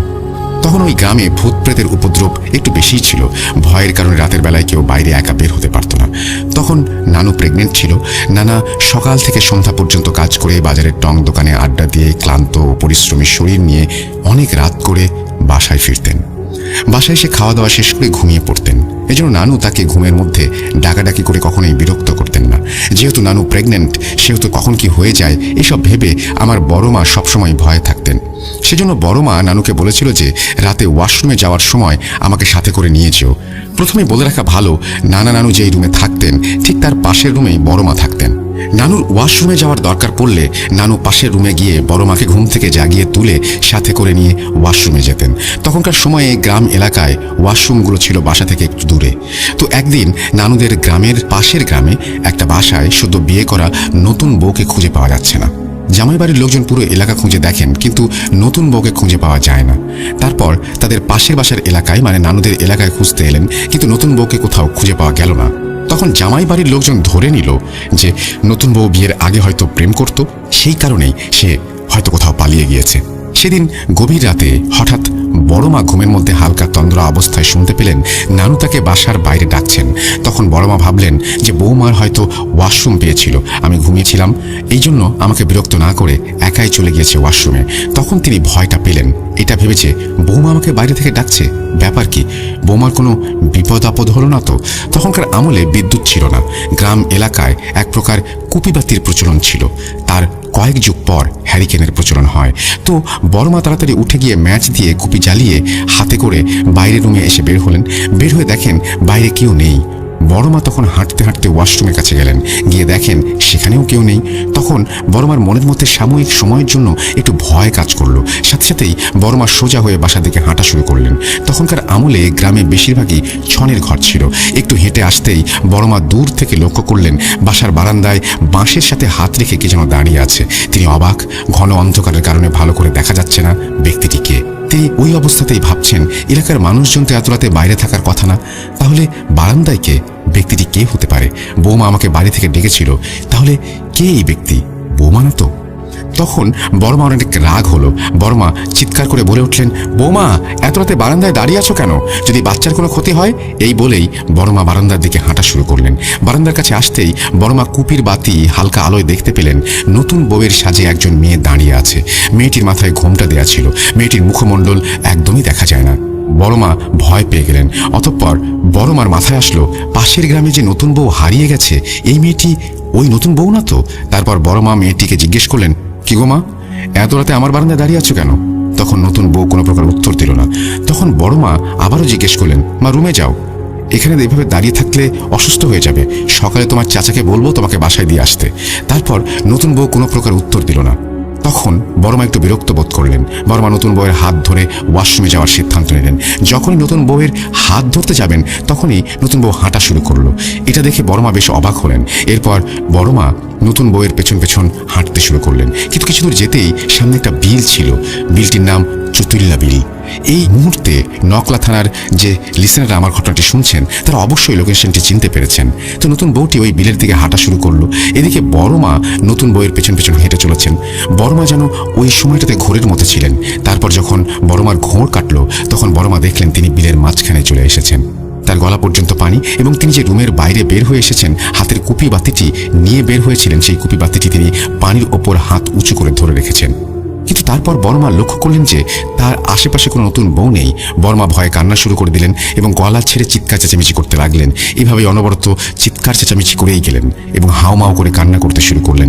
বিলের পাশে একটি বাড়ি ছিল। এই বাড়িতে একজন বয়স্ক কবিরাজ ও তার স্ত্রী বাস করতেন। তারা হঠাৎ শুনতে পেলেন যে বিলের মাঝখানে কে যেন চিৎকার চেঁচামেচি করছে। তারা স্বামী স্ত্রী দুজনেই কুপি বাতি নিয়ে বের হয়ে গেলেন এবং বড়মাকে অজ্ঞান অবস্থায় উদ্ধার করলেন। বড়মাকে তারা বাড়িতে পৌঁছে দিলেন। বড়মার জ্ঞান ফেরার পর সবাই তাকে জিজ্ঞেস করলেন, কি হয়েছে, আপনি ওই বিলে কিভাবে গেলেন? বড়মা তখন সবাইকে পুরো ঘটনা বললেন এবং নানুকে জিজ্ঞেস করলেন, বৌমা, তুমি আমাকে বাইরে ডেকে নিয়ে গিয়েছিলে? তখন নানু বলল, কই না তো, আমি সারা রাত ঘুমিয়েছিলাম। তারপর কবিরাজের মাধ্যমে বড়মাকে চিকিৎসা করানো হয় এবং কবিরাজ বললেন যে নানুদের বাসার সাইডে একটা তাল গাছ ছিল, সেই গাছে একজন পেতনি বাস করতেন। সেই পেতনি নতুন বউয়ের রূপ ধারণ করে বারান্দায় ছিলেন এবং বড়মার হাতে কুপি বাতি থাকার কারণে ওইখানে কিছু করতে পারেননি। এই জন্য বড়মাকে বিলের মধ্যে নিয়ে যান এবং তারা চেয়েছিল যে কুপিটি যেন পানিতে নামার পরপরই নিভে যায় এবং তারপরে তাকে মেরে ফেলবে। বড়মার হাতে কুপিটি থাকার কারণে আগুনের কারণে তারা কাছে আসতে পারেনি। এরপর বড়মা কিছুদিন অসুস্থ ছিলেন এবং কবিরাজ চিকিৎসার বলে সুস্থ হয়ে ওঠেন। দেশ স্বাধীন হওয়ার কিছুদিন পর বড়মা পরলোক গমন করেন। কিন্তু বিলটিতে জেলেরা প্রায় মাছ ধরতে যেতেন এবং মাঝে মধ্যে জেলেদের মৃতদেহ বিলের মধ্যে থেকে উদ্ধার করা হতো। গ্রামের লোকজনরা বলা বলি করতো ওই বিলে নাকি মানুষ সংখ্যক পেতনি ছিল। ওই বিলটি নিয়ে এখনো অনেক ঘটনা রয়েছে, গ্রামের মানুষের মুখে সেটা শোনা যায়। এছাড়াও যুদ্ধ চলাকালীন সময় পাকিস্তানি হানাদার বাহিনীরা ওই গ্রামের নিরহ বাঙালিদের নির্মমভাবে হত্যা করে এবং ওই বিলেই তারা ফেলে রাখত। বর্তমানে বিলটি বিলুপ্ত প্রায় অবস্থায়। গ্রামের লোকজন বিলটি ভরাট করে ফসলের আবাদি জমিতে রূপান্তর করেছে। জানি না ঘটনাটি গুছিয়ে লিখতে পেরেছি কিনা, যদি লেখায় কোনো ভুল ত্রুটি থাকে অবশ্যই জানাবেন অ্যান্ড ক্ষমা সুন্দর দৃষ্টিতে দেখবেন। আমার জন্য দোয়া করবেন রাসেল ভাই। Thank you very much. তিনি এই ঘটনাটি পাঠিয়েছেন এভাবেই এবং তিনি সেটা শেষ করেছেন। থ্যাংক ইউ ভেরি মাচ আপনার ঘটনার জন্য। আমরা চলে যাব আমাদের পরবর্তী ঘটনায়।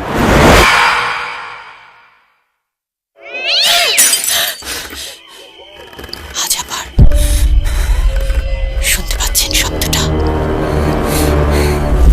ভয়ের আরেক নাম ভূত.com with Russell.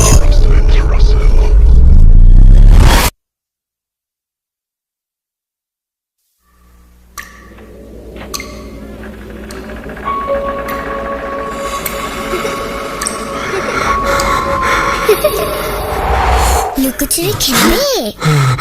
লুকোচুরি? তুমি লুকাও, আমি ঠিকই তোমাকে খুঁজে পাবো।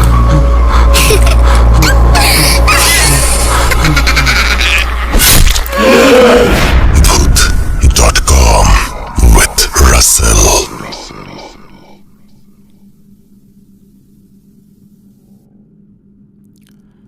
ইয়েস, শুনছেন ভূত.com। আমি রাসেল আছি সাথে। আর আজকে এই এপিসোডটি আপনাদের যদি ভালো লেগে থাকে সেটা আমাদেরকে অবশ্যই জানাবেন, আর যদি ভালো না লেগে থাকে সেটাও আমাদের জানাবেন।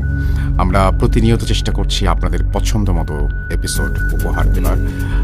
জানি না কতটা সফল হতে পারি, প্রতি সপ্তাহে চেষ্টা তো থাকেই। তো যাই হোক, আমরা আজকে আমাদের পরবর্তী ঘটনায় চলে যাব। আশা করছি শুনবেন। আমরা একটা অডিও ক্লিপ প্লে করছি, শুনবেন কিন্তু। You never were alone.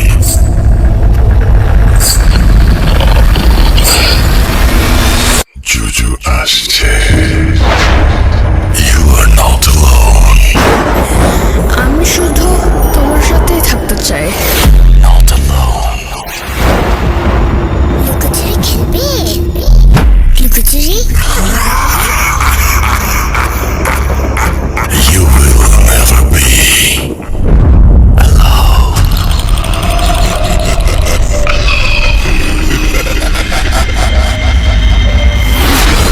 Foot.com. The fear returns with Russell.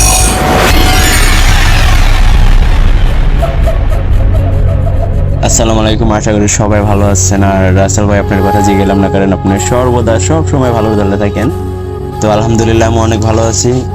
তো আমি এই লাইভে প্রথম মানে ফার্স্ট ঘটনা পাঠাইছি, জানি না সিলেক্ট হবে কিনা, তো আশা করি সিলেক্ট হবে। রাসেল ভাই, আপনার কাছে যদি ঘটনাটা ভালো লাগে প্লিজ এই ঘটনাটা প্রচার করবেন, কারণ আমার মনে হয় না এরকম ঘটনা কেউ শুনছে, কারণ এটা গ্রামের ঘটনা।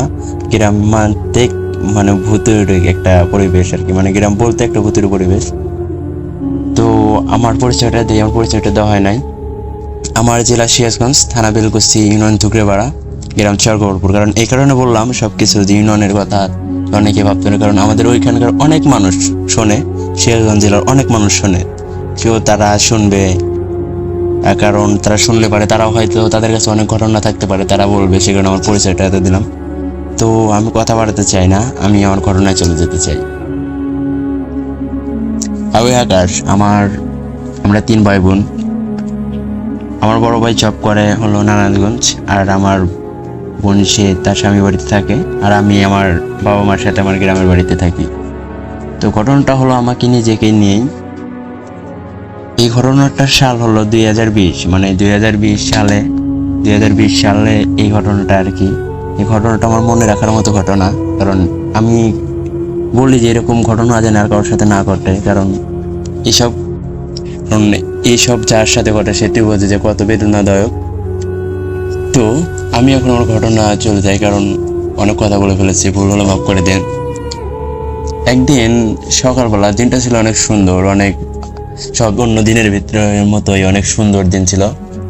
তো সেই দিনটা আমি অনেক সুন্দরভাবে পার করলাম, কিন্তু সন্ধ্যার সময় আমার এক বন্ধু আমার ফোন দিয়ে বলতেছে, আকাশ। বললাম বল, তুই কি পিকনিক খাইতে চাস? আমি বললাম হ্যাঁ বন্ধু, পিকনিক খাইতে চাই। কেন, তোরা পিকনিক করতে চাস?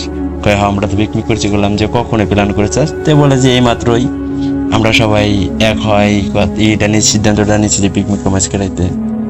তো সেই কারণে তোরা ফোন দিচ্ছি, পিকনিক খাইবি নাকি? বললাম হ্যাঁ খামো। কইলো যে তাইলে চড়াপিতে আসিস, আলি একবার কল আসিস, মানে আমাদের ওইখানকার একটা কল নাম আলি একবার, তো মানে তার কলে যেতে বলতো। তো ভাই, চড়াটা হলো এমন যে 4 মুড়ো বাড়ির মধ্যে গোলাকারের চড়াটা অনেক বড়।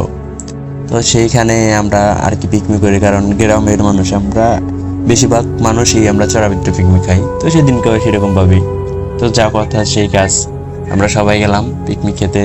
তো যাওয়ার পর আমরা অনেক বন্ধু, 4-5টা বন্ধু আমরা, তো সবাই প্ল্যান করলাম আর কি যে পেঁপে খাবো।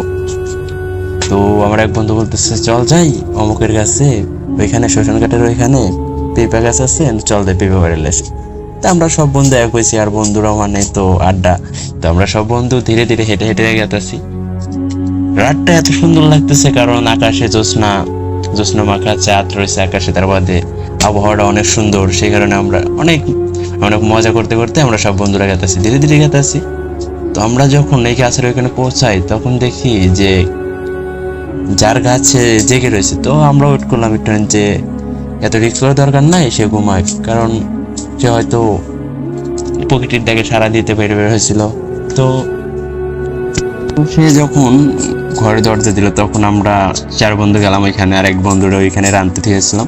তো 4 বন্ধু ওইখানে গেলাম, আমার 2 বন্ধু ব্যাগ নিয়ে যাচ্ছিল। তো এক বন্ধুর কান্দে আর এক বন্ধু উঠলো, ওঠার পর অনেকগুলা পেঁপে পারলো, তো পাকা পেঁপে। তো আমরা পেঁপেটা পাইলে যার যার মতো চলে আসি। তো চলে আসার আগে তো এক বন্ধু বলে ওইখানে তো পানি নাই, চল পেঁপে কোনা ধুয়ে এসে। বললাম কইতে দিবি? ওই শ্মশান ঘাটের নিচে পানি আছে, ওইখান থেকে দিলে এসেছি। তাই আমি বললাম চল যাই।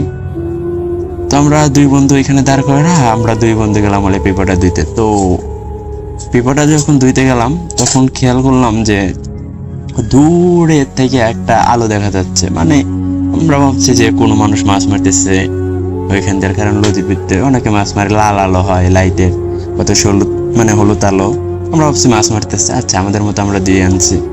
আনার পর দেখতেছি যে ভাই হঠাৎ কইরা ওই আলোটা এতটা কাছে চলে আসে যে যা মানে বোঝা যায় যে একটা মানুষ মানে অনেক 1 কিলোমিটার দূরে রয়েছে, তার আসতে না হলো তো 30-আধা ঘন্টা সময় লাগবো। তো সে মনে করেন যে 2 মিনিটের ভিতরেই অর্ধেক রাস্তা চলে আসে। আমরা তো অবাক দিতে এত তাড়াতাড়ি সে কিভাবে আসলো। তো আমরা ওটা পেলে না খেয়াল করে আমরা যার যার মতো চলে গেলাম আমাদের ওইখানেতে। আমার এক বন্ধু বলতেছে চল আমরা ফেরে দিয়েছি, বললাম চল আমরা ফেরে দিয়েছি। তো রাসেল ভাই ঘটনা হলে সেইখান থেকেই আমরা পাড়া নিয়ে। তো আমরা যখন আমরা পারতে গেছি তখন রাত আনুমানিক কয়টা, রাত 12:30। কারণ 12:30 মানে তো গ্রামে অনেক রাত, কারণ সেখানে রাত 10টার সময় সবাই ঘুমে এসে যায়। তো আমরা পায়রা যখন আসার পর আমরা দেখতেছি যে আমাদের খিচুড়ি হয়ে গেছে। তো আমরা পিকনিক অনেক সুন্দরভাবে সেই অনেকক্ষণ নিলাম। তো এরকম করে মাস্তি করতে করতে রাত বাজে গেল 2টা। তো 2টা বাজার পর তো যে যার যার মতো ঘরে গেল, আমার মতো আমার ঘরের উদ্দেশ্যে রওনা দিলাম। তো আমার ঘরে যেতে হলে মানে চড়াপাতালে তুলে যায় তাহলে যাওয়া যাবো না, সেই কারণে আমি এত রাত হয়েছে, শিয়াল কুকুরেরও ভয় আছে, সেই কারণে আমি সড়ক বরাবর রওনা দিই। রাসেল ভাই আমার যেখানে আমার বাসা সেখানে যেতে গেলে অনেক বাহ্যর অনেক কিছু, অনেক পাগার, অনেক ভয়ানক ভয়ানক জায়গা পার দিতে হবে। তো আমি ও সব চিন্তা করি নাই, যে নেগেটিভ কোনো চিন্তা করি না, আমি আমার মতো চলতেছি। তো মনের সুখে গান গাইতে গাইতে গেতেছি। তো যাওয়ার পর হঠাৎ করে দেখি, খেয়াল করি যে আমার পিছে কে জানি ডাকতেছে আমারে। তো খেয়াল করে দেখি যে আমার বন্ধু তেমন কইতেছে যে আমার ডাক দিয়ে কইতেছে আমার না জুতা থুয়েছে, চল জুতা নিয়ে আসি। বললাম তোর জুতা থুয়েছিস, কই থুয়েছিস, কই ওখানে? বললাম সকালে। কয় না সকালে লওয়া যাবো না, এখান দিয়ে অনেক কামলারা যায় ফজর আন্দার সময়, তারা হয়তো লিয়ে যেতে পারে। পরে বললাম চল যাই, এখন থুয়েছিস চল। তো আমি ওর লোক গেতাছি, আমি মনে করেন যে আমি ভাবি নাই যে এরকম একটা কাজ হবে। তো আমি ওর সাথে গেতাছি ভাই। তো যাওয়ার পর যখন ওইখানে মানে পিকনিক হয়ে যায়, বলতেছি কই তোর জুতা? বলতেছে এইখানে না, শ্মশান ঘাটের ওইখানে থিয়েছি পেঁপে বাড়তে। পরে অর্ধেক রাস্তা যে সময় গেছি রাসেল ভাই, তখন আমার হুট করে মনে হয় কে রে ও শ্মশান ঘাটের ওইখানে কিভাবে জুতা থিয়ে আসবো, কারণ ও তো ওখানে যাই নাই। কারণ আমরা যে 4 জন বন্ধু গেছিলাম তার ভিতরে একজনের থিয়ে গেছিলাম, আমি আগেই বলছি। তো সেই ছিল সেই চ্যাংরা আমার বন্ধু রাজু, সে ওইখানে তারা আনতে থেকে গেছিলাম। তো সে বলতেছে যে আমি শ্মশান ঘাটের ওইখানে জুতা থিয়েছি। আমি তো রীতিমতো অনেক অবাক আর এবং ভয় পেয়ে গেছি যে ওরা তো ওইখানে লিয়া যাই নাই। তো রায় তো অনেক হয়েছে যে এরকম ঘটনা অনেকের সাথে ঘটছে, তো আমি তো ভয় পেয়ে গেছি। পরে ওরে আমি শুধু মানে বলবো, মানে আমার মুখ দিয়ে বার্তা যে তুই তো ওইখানে যাস নাই। আমি খেয়াল করে দেখি কি যে ওর নাই, মানে ও যে আমার সামনে ছিল ওর সামনে নাই। পরে আমি তো ভয় পাওয়া যায়, আমি তো দৌড় দেওয়ার চেষ্টা করি, কিন্তু যখন দৌড় দিছি তখন দৌড় দেওয়ার পর দেখতেছি যে আমার সামনে আমারই মতো একজন দাঁড়িয়ে রয়েছে। এটা দেখে রাসেল ভাই আমি অনেক ভয় পাওয়া যায় যে আমার মতো একজন সামনে একজন দাঁড়িয়ে রয়েছে, যে আমি অবাক এবং আমি অনেক ভয় পাই। তো আমি তখন বললাম কি যে অন্য রাস্তা দৌড় দিলাম। দৌড় দেওয়ার পরে মুসাটকা পড়ে গেছি রাসেল ভাই আইলের সাথে। তো মুসাটকা পড়ে যাওয়ার পরে দেখতেছি কি যে একটা ছেলেকে 2-3টা লোক অনেক মানে বিদরণ ভাবে অনেক মারতেছে, অত্যাচার করতেছে। ছেলেটা এত করুণ ভাবে কাঁদতেছে, যা পড়া যায় মানে এত কষ্ট নিয়ে কাঁদতেছে যে আমি যা ভাষা প্রকাশ করতে পারবো, অনেক অনেক অনেক করুণ কণ্ঠে কাঁদতেছে। তো আমি ওইটা খেয়াল করে দেখি যে একটা ছেলেকে চাবুক নাই, আগেকার চাবুক দেখছি রাজা আলমের, সে চাবুক দেওয়া বিদরণ মারতেছে। তো আমি ওইটা দেখা মানে আমি সহ্য করতে পারতেছি না, আমার কি জানা হলো। আমি যখন এগিয়ে যেতে পারছি তখনই দেখি একটা লোক কোত্থেকে জানে এসে দাউনে এসে ওই ছেলেটার মাথা এক কবে আলাদা করেছে। আমি এই দৃশ্যটা দেখার পর আমি আর সহ্য করতে পারিনি, তখনই চিৎকার দেওয়া অজ্ঞান হয়ে যায় ওখানে। তো আমি জ্ঞান যে শোনা ফিরে তখন নিজেকে আবিষ্কার করি নিজের রুমে, দেখি যে মানে সবাই স্বাভাবিক, মানে সবাই সবার মতো, কেউ বলতেছে না যে তুই ওইখানে। আমি অবাক যে আমি এখানে এলাম কীভাবে, কেউ বলতেছে না তোরে নিয়ে আসি। তো আমি বললাম মা আমি এখানে এলাম কীভাবে? কই ভাই তুই তো এইখানেই ছিলি। বললাম না আমি তো ওইখানে ছিলাম ওইভাবে। স্বপ্নে মনে দেখছিস কি সব আবল তোর স্বপ্ন দেখছে? বললাম না আমি তো স্বপ্ন দেখিনি, আমি তো বাসায় আসিনি, আমি তো মধ্যে রাস্তাতে ফেরত গেছি। মানে কেউ আমার কথা মানতে চায় না, সবাই হাসি ঠাট্টা করে উড়ে দিল। তো আমি হয়তো স্বাভাবিকভাবে নিলাম যে হয়তো স্বপ্ন দেখতে পারি, কারণ এরকম স্বপ্ন অনেক হয়। তো সেদিনকেও আমার দিনটা অনেক সুন্দর কাটে, অনেক সুন্দর দিন ছিল, আবহাওয়াটা অনেক সুন্দর ছিল। কিন্তু দুপুরের পর হালকা হালকা বৃষ্টি, মানে বৃষ্টিটা অনেক সুন্দর, মানে হালকা বৃষ্টি, হালকা বৃষ্টিতে কিন্তু অনেক ভালো লাগে আর কি। হালকা হালকা বৃষ্টি, তারপর হালকা হালকা রোদটা, বৃষ্টি ওটা অনেক সুন্দর পরিবেশ দেখায়। তো সেই দিন আমার এক বন্ধু ফোন করে বলতেছে চল মাছ মারতে যাই আজকে নদীতে, বলে অনেক মাছ দেখা যাচ্ছে, চল মাছ মারতে যাই। আমি বললাম মাছ মারতে যাবে, আচ্ছা আমার লাইটটা চার্জ দেই। চার্জও কিট্টু এখন তো চার্জ নাই, তো লাইটটা চার্জ দিতে চল বাজার থা, আমরা ক্যারাম খেলে আছি। তো আমার একটা অভ্যেস ছিল ক্যারাম খেলার, তো আমি ক্যারাম খেলতে গেলাম। তো ক্যারাম খেলে আস্তে আস্তে রাত 10টা বেজে গেছে ভাই। তো আইসাল্লাহ বাইতে আমি স্বাভাবিকভাবে বাসা ফিরি। তো বাসায় ফেরার পর আমি খাইলাম, খাওয়া দাওয়া শেষ করে আমি আমার ওই বন্ধুর ফোন দিলাম, চল যাই, কয় তুই দাঁড়া আয় আমি আসতেছি। তো আমি দাঁড়াইলাম, দেখি আমার ওই বন্ধু আরো 2 বন্ধুর এটাকে নিয়েছে। তো আমরা এই 4 জন মনে করেন চলে গেলাম। একটা আমাদের এখানে একটা বিল আছে, বিলের নাম মনে করেন যে অনেক, মানে এটা অনেকেই চিনবেন, আমাদের সিরাজগঞ্জ মানুষ শোনেন, চর বিল কয়েকটা, এই চর বিলে গেলাম আমরা মাছ মারতে। তো ভাই আমরা রাত 12টা পর্যন্ত অনেক এনজয় করে মাছ মারছি, মানে অনেক মাছ মারছি। মাছটা মারার পর তো আমরা এখন বাসা বিলে রওনা দেওয়ার। আমার এক বন্ধু বলতেছে অনেক সুন্দর আবহাওয়া, 4টা উঠছে, 4টা ডুবে নাই, আমি একটাও কেটে গেছে, একটু থাকি, বাতাস তো লাগতেছে, মাছ পাই পাবনি না, একটু আড্ডা দেওয়া বাসায় যাবনি। পরে আমি বললাম আচ্ছা নিয়ে চলে। কারণ আমরা বিড়ি টিড়ি আসলে সব খাওয়া পুরো গেছে, তখন আমরা বাসার উদ্দেশ্যে রওনা দিই। তো বাসার উদ্দেশ্যে যখন রওনা দিই রাসেল ভাই, তখন আমরা মানে নদীর অর্ধেক পার হয়েছি, একটা নদী বড় বিশাল নদী, সেই নদীর অর্ধেক পার হয়েছি, পরে এসেছিলাম আমরা। তো অর্ধেক পার হওয়ার পরে দেখতেছি যে একটা মহিলা ডাকতেছে যে আমারে পার করে নিয়ে যাও। তাই আমি ভাবতেছি রাত 12টা বাজে, এখন একটা মহিলা কোত্থেকে এলো এত রাইতে মহিলা। পরে অত কিছু না ভেবে আমার বন্ধু বলতেছে চল মহিলা মানুষ পার করে দিই। বললাম দাঁড়া আগে নামটা জিগাই যে কে। পরে নাম জিগাইলাম, নাম জিগানো পল কয় যে পরিচয় দিল একজনের, মানে যার পরিচয় দিলে সে আমার আত্মীয় হয় আর কি। তার নামটা বললাম না, কারণ যেহেতু মহিলা মানুষ সে আমার আত্মীয় হয়, মানে আমার আত্মীয়ের পরিচয় দিল। পরে জানিয়ে এলাম।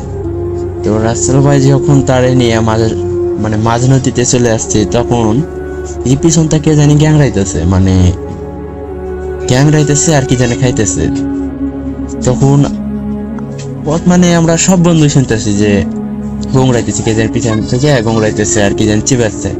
তো রাসেল ভাই পিছনে, মানে ওই মহিলাটা যেখানে বসেছিল সেখানে আমরা যে মাছ মারছিলাম, অনেকগুলো মাছ মারছিলাম, সেখানে ওই মাছগুলো ছিল। তো আমরা খেয়াল করে দেখি যে মহিলা মাছ খাচ্ছে, মানে ওই মহিলার আকৃতির নাই, মানে মহিলার আকৃতি আছে কিন্তু অন্যরকম, মানে খুব ভয়ানক। এই গাও দিয়ে কিরকম বিশ্রী গন্ধ, আর একটা গরু যেরকম দেখা যায় সেরকম ভাবে বসে রয়েছে, গরু যেরকম করে থাকে সেরকম করে বসে আর খাইতেছে, মানে গরু কিন্তু মুখটা মানুষের আকৃতি। তো এটা দেখে তো আমরা 3 বন্ধু চিৎকার দিই। চিৎকার দেওয়ার পর আমরা দেখতে পাই যে আমাদের আশেপাশে যে এত মানুষের সব বাড়ে, কিন্তু যখন চিৎকার দেয় তখন ওই জিনিসটা ভ্যানিশ হয়ে যায়। পরে সবাইকে বললাম এই ঘটনা, আমরা আস্তে আস্তে বাসায় ফিরি। তো আমরা সবাইকে বললাম এই ঘটনা এই করছে যে আমরা মাছ মারছি। তো সবাই দেখে যে মাছ মারছে, কিন্তু মাছ ছিটে ছিটে রয়েছে, মাছ অনেক নাই, রক্ত রয়েছে পাল্লার সাথে লেগে। তো সবাই এটা নিয়ে খুব আপসেট যে এটা কি হলো যে আমাদের সাথে হঠাৎ করে এই 4 জন তাও এক লোকে রয়েছি, তাও এরকম ঘটনা ঘটলো। তো আমরা 4 জন মতো ঘুমাইতে গেছি যার যার বাসায়। তো রাসেল ভাই আমার অনেক ভয় লাগছিল যে অত বড় ঘটনা তার আগের দিন আমার সাথে করছে এরকম ঘটনা। তো আমি ভয়ে ভয়ে ঘুমাইছি। তো ঘুমাসার পর স্বপ্নে দেখতেছি যে আমাকে একটা লোক, মানে একটা বৃদ্ধ এসে বলতেছে কাজটা ভালো করলি না, তুই কাজটা ভালো করলি, তুই ওই ডোঙ্গার উপর চিল্লিক দিয়ে তুই কাজটা ভালো করিস নাই। পরে আমি বলতেছি কি বলেন, কয় তুই ডোঙ্গার উপর যে চিৎকার দিয়ে তুই কাজটা ভালো করিস নাই, তোকে পস্তাতে হবে। তো আমি ওইখানে আমি কি বলবো, কারণ আমার মনে হইতেছে যে রাসেল ভাই আমি বাস্তবে, মানে সামনাসামনি, আমি তখন খেয়ালও নাই যে আমি স্বপ্নে দেখতেছি, কারণ স্বপ্ন দেখলে কিন্তু বোঝানো যায় না। তো আমার হঠাৎ করে ঘুম ভেঙে যায়, এই ফজর আজান দিতেছে। তো তখন আমি আবার ঘুমে যাই। ঘুমটা উঠতে এবার যে 8টা, 8টার পর তখন মা আমারে কোরবাস কাছে নিয়ে যায়। তো কোরবাস স্বাভাবিকভাবেই আমার চা ফুক দেয়। তো সবাই এবার চার ফুক দেওয়ার পর আমার পানি পড়া দেয়, একটা তাবিজ দেয়, আমি তাবিজটা বান্ধি। তো আমি কুরবাসের কাছ থেকে 4 ফুক নিয়ে বাসায় চলে আসি। তাবিজটা বিছানোর পর তোর আসার পর শুনি যে আমার এক বন্ধু নাকি ভীষণ অসুস্থ। তো আমি দেখতে যাই, যা দেখি যে আমার আর বন্ধু সবাই আসছে। সবাই আসার পর মনে করেন যে তারা তার সাথে কথা বলতেছে, হাসতেছে। আমি দেখি তো স্বাভাবিক। তো আমি ভিতরে যাতে সে স্বাভাবিক না, মানে আমার বন্ধুর সাথে একটা জিন হাজির হয়েছে আর কি। তো আমারে দেখে বলতেছে আইসিস, মানে আমার দেখে ওরম মানে গরম মেজাজে বলতেছে আইসিস, তোর তো আগে কিছু তুই কাজটা ভালো করাস নাই। আবার মানে খারাপ ভাষায় বলতেছে তুই করবা চোদাস, মানে খারাপ ভাষায় বলতেছে আর কি, অনেক খারাপ ভাষা বলতেছে। তো ইতিমধ্যে আর একটা করবে আজকে ডেকে আনা হয়েছে, তার বাবা মা মানে আমার আঙ্কেল আন্টি ডেকে আনছে তাদেরকে। ডেকে আনার পর সেই কুরবাসটা তারা প্রশ্ন করতেছে, কোনো উত্তর দিচ্ছে না, শুধু হাসতেছে আর অনেক খারাপ ভাষায় গাল দিচ্ছে। তখন কুরবাসটা একটা বিল মানে গোল করে একটা বৃদ্ধ আঁকায়া সেখানে কাঁচা কুঞ্চি দিয়া বাড়ায় না ধরলো। তখন ওই দেখি আমার বন্ধু অনেক চিৎকার দিতেছে আর বলতেছে যে এরকম মানে অনেক চিৎকার দিতেছে, এরকম করতেছে যে এরকম বলতেছে যে আর মারিস না, তুই যেটা কথা আমি সেটাই শুনবো। মানে বলতেছে আর মারিস না, তুই যেটা কথা আমি সেটাই শুনবো। তো কুরবাস বলতেছে তুই ওর উপর হাজির হয়েছিস কিসের জন্য, তুই এর আগের দিনে এদের 4 জনকে ভয় দেখাচ্ছিস। সে বলতেছে যে তো তখন সে বলতেছে যে আমরা গাছ মানে আমরা যেদিনকে পিকনিক খাইছে আমরা গাছে গেছিলাম। তো সে তখন বলে সে আমরা গাছে ছিল, সে আমরা গাছে যে আমার বন্ধু উঠছিল আমরা গাছে নাকি সে ছিল, তার উপরে পাড়া দেয় নাকি আমার বন্ধু গাছে ওঠে। তো সে কুরবাস বলতেছে যে তুই যে আমরা গাছে ছিলি তারা কি দেখছিল, কারণ তুই তো অদৃশ্য, তোর তো কেউ দেখতে পারে না, আর তুই তো ওদেরকে দেখছিলি, তুই ওদেরকে দেখে কেন যাস নাই। ও তখন বলতেছে আমার জায়গা ছাড়ে আমি চলে যাবো কিসের বেলা। তখন করে বলতেছে ওরা কি তোর জায়গা, সে তোর বাপের জায়গা, মানে এরকম করে বলতেছে আর কি রাগে হিসাবে। তখন বলতেছে ওটা ছেড়ে দিতে হবে। তখন ও জোড়া ধরে বলতেছে না আমি ওকে যাবো না, ওকে ছেড়ে যাবো না, তুই আমার কি করবি, মানে আবার উত্তর শুরু দিচ্ছে আর কি। তখন পরিবেশটা মনে করেন যে কাঁচা হলুদ, মনে করেন যে শুকনো মরিচ এগুলি পোড়া মোড়া কি দেখে মন তো বললো। পড়ার পর দেখে অনেক চিৎকার দিতেছে, বলতেছে আচ্ছা আমি যাবো, তো আমার কিছু শর্ত আছে। বললো কি, আমাকে দিতে হবে যে 1 জোড়া মোরগ। তখন করে বলতেছে মোরগ কিরকম মোরগ, মানে কতগুলো আছে মোরগ বলতে বোঝায় ছেলে, মানে 2টা জোড়া সন্তান চাই আর কি। বলতে জোড়া সন্তান নাকি, বলতেছে না আমার 2টা মোরগ দিলেই হবে। বলতেছে যে আর 2টা মোরগ দিবা, আর 2টা পেঁড়া, আর মনে করো যে বাতাসা 1 কেজি বাতাসা, সব কিন্তু একদম দিয়ে কিনতে হবে। তো বাতাসা অনেকে চিনতে পারে, মানে ওই মিলাদ পড়ালে আর দেয় আর কি সেটা। তো আর 2টা আগরবাতি, এগুলা সে আমরা গাছ থেকে মানে 10-20 হাত ফাঁকে রাখতে বলছে। আমার মনে হয় 20 হাত ফাঁকে রাখতে বলছিল, তো আমার খেয়াল নাই। তো সেখানে যা কথা সেই কাজ সেখানে রাখার পর তখন আমাদেরকে কুরবাস বললো যে তোমরা কেউ সন্ধ্যার সময় কিংবা রাতে ওই আমরা গাছের ওইখানতে যাইও না, আর তোমরা অনেক রাতে মাছ মারতে যাও না, কারণ এরা হয়তো এখন তাড়িয়ে দিয়েছি কিন্তু ওর তাড়ানোর কারণে কিন্তু রাগ আছে, একলা পাইলে কিন্তু ক্ষতি করতে পারে। তো আমরা 4 বন্ধু আর ওইখানে যাই না, বেশি রাতে কোনো জায়গায় যায় না, মাছ মারতেও যায় না। তো এই ছিল আমার ঘটনা। রাসেল ভাই ভালো লাগলে শেয়ার করবেন, আশা করি এই ঘটনা সবার ভালো লাগবে, কারণ এরকম ঘটনা গ্রামের ঘটনা সুন্দর আর কি। আমার কাছে মনে হয় যে এরকম ঘটনা আর কারোর সাথে ঘটে না, আর আমি দোয়া করি আল্লাহর কাছে এরকম ঘটনা যেন কারোর সাথে না ঘটে, কারণ যার সাথে ঘটে সেই তো বোঝে যে এটা কি কিরকম যে অদ্ভুত একটা ভয় আতঙ্ক, তার বাদে অনেক কিছু, মানে প্রতিটা পাও ফালাতে হলে পারে ভয় লাগে যে কখন মানে কি হয়। রাসেল ভাই ছিল আমার ঘটনা, আশা করি সবার ভালো লাগবে। আসসালামু আলাইকুম।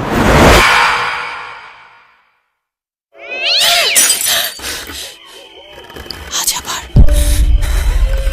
শুনতে পাচ্ছেন শব্দটা? ভয়ের আরেক নাম ভূত.com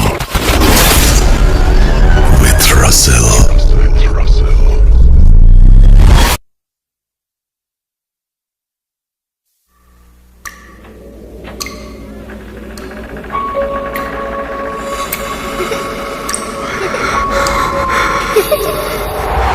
লুকোচুরি খেলবে? লুকোচুরি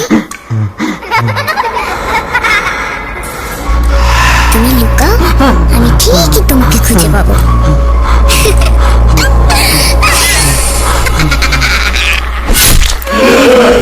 Bhoot.com with Russell.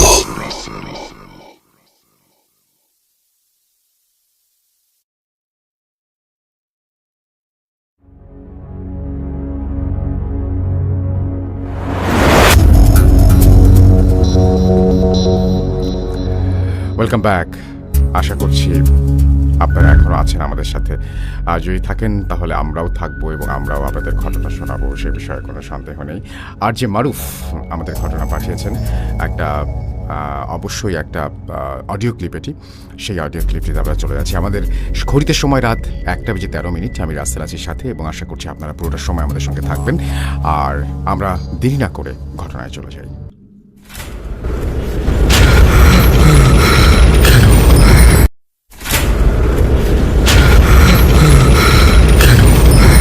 কেন তুমি আসো? আমি শুধু তোমার সাথেই থাকতে চাই। তুমি চলে যাও, চলে যাও, প্লিজ চলে যাও।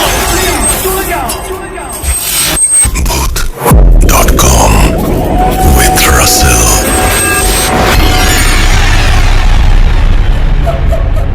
হ্যালো, আসসালামু আলাইকুম। কেমন আছেন সবাই? আশা করি সকলেই ভালো আছেন। সো আমি সৌদি আরব থেকে বলতেছি, আমি সৌদির প্রবাসী। তো আজকে আমি বুথ.com-এ একটা ঘটনা পাঠাতে যাচ্ছি। যদি ঘটনাটি সিলেক্ট হয় অবশ্যই রাসেল ভাই আপনি আমাকে মেসেজ করে পাঠাবেন এবং আমাকে কনফার্ম করবেন এবং ঘটনাটি অবশ্যই বুথ.com-এ শেয়ার করবেন। সো আমি যে ঘটনাটি বলবো সেই ঘটনাটি হচ্ছে বাংলাদেশ টাঙ্গাইল জেলা ধনবাড়ি থানা। সো সেখানকার ঘটনা বলবো। আমি যদিও এলাকার নামটা আমি উল্লেখ করতে অনিচ্ছুক, আমি এলাকার নামটি উল্লেখ করতে চাই না। সো এটি হচ্ছে একটি পুকুর কেন্দ্রিক ঘটনা। সেই পুকুরের নাম হচ্ছে আপনার বড় পুকুর। এই পুকুরকে কেন্দ্র করে অনেক ধরনের ঘটনা ইতিমধ্যে প্রচলিত আছে। তো আমি সেখান থেকে একটা ঘটনা আমি আপনাদের সাথে শেয়ার করব। সো এটা আপনার বলতে পারেন 2024 এর দিকে ঘটনাটি। সো সময়টা ছিল আপনার জানুয়ারি মাস। তো টাইমটা ছিল আপনার অ্যাকচুয়ালি দুপুর 2টা। সো বারটা ছিল আপনার শনিবার। সো আমার এক মানে পাড়াপড়শি মানে ছোট ভাই, ওই আর কি, ওই শারীরিকভাবে প্রতিবন্ধী, এমনি কথাবার্তা সবকিছু বলতে পারে, এমনি শারীরিকভাবে হালকা একটু প্রতিবন্ধী। সো ওই আপনার পুকুরে দুপুর 2টার সময় গোসল করতে নামছে। তো গোসল করতে নামছে, এলাকার সবাই আপনার পুকুরে গোসল করে। তো তার আগে ঘটনাটি শুরু করার আগে রাসেল ভাই আমি একটু মিস্টেক করে ফেলেছি। সো সেটা আমি পুকুরের একটি বর্ণনাটা অবশ্যই আপনাদের মাঝে শেয়ার করি। পুকুরের চারকোনা বিশিষ্ট পুকুরটা হচ্ছে আসলে বড় পুকুর নামে পরিচিত, এটা আসলে বড় পুকুরই। সো সাইডের যে আপনার ডান সাইড, সেই কোনায় আপনার একটা শিমুল গাছ রয়েছে এবং কি তার বাম মানে আপনার উত্তর সাইডে আপনার কোনায় একটা শিমুল গাছ রয়েছে। মানে দুই কোনায় দুটা শিমুল গাছ বিশিষ্ট এখনো আছে। সো যে আপনার দক্ষিণ সাইডে যে শিমুল গাছটা, এই শিমুল গাছটার বয়স আনুমানিক আপনার 95 ইয়ার্স থেকে হবে। তো 99.5 তখনকার সময়ের আপনার শিমুল গাছটা। তো এখনো ওই শিমুল গাছটা জীবিত আছে, কিন্তু ওটা মানে অনেকটুকু একটু ডালপালা ভেঙে গেছে, এখনো জীবিত আছে। ওই শিমুল গাছকে কেন্দ্র করে পুকুরের সকল ধরনের ঘটনা হয়ে থাকে। তো তখন ওই মানে সবাই মিলে আর কি পুকুরে গোসল করতে নামছে। তো ছেলেটাও নামছে।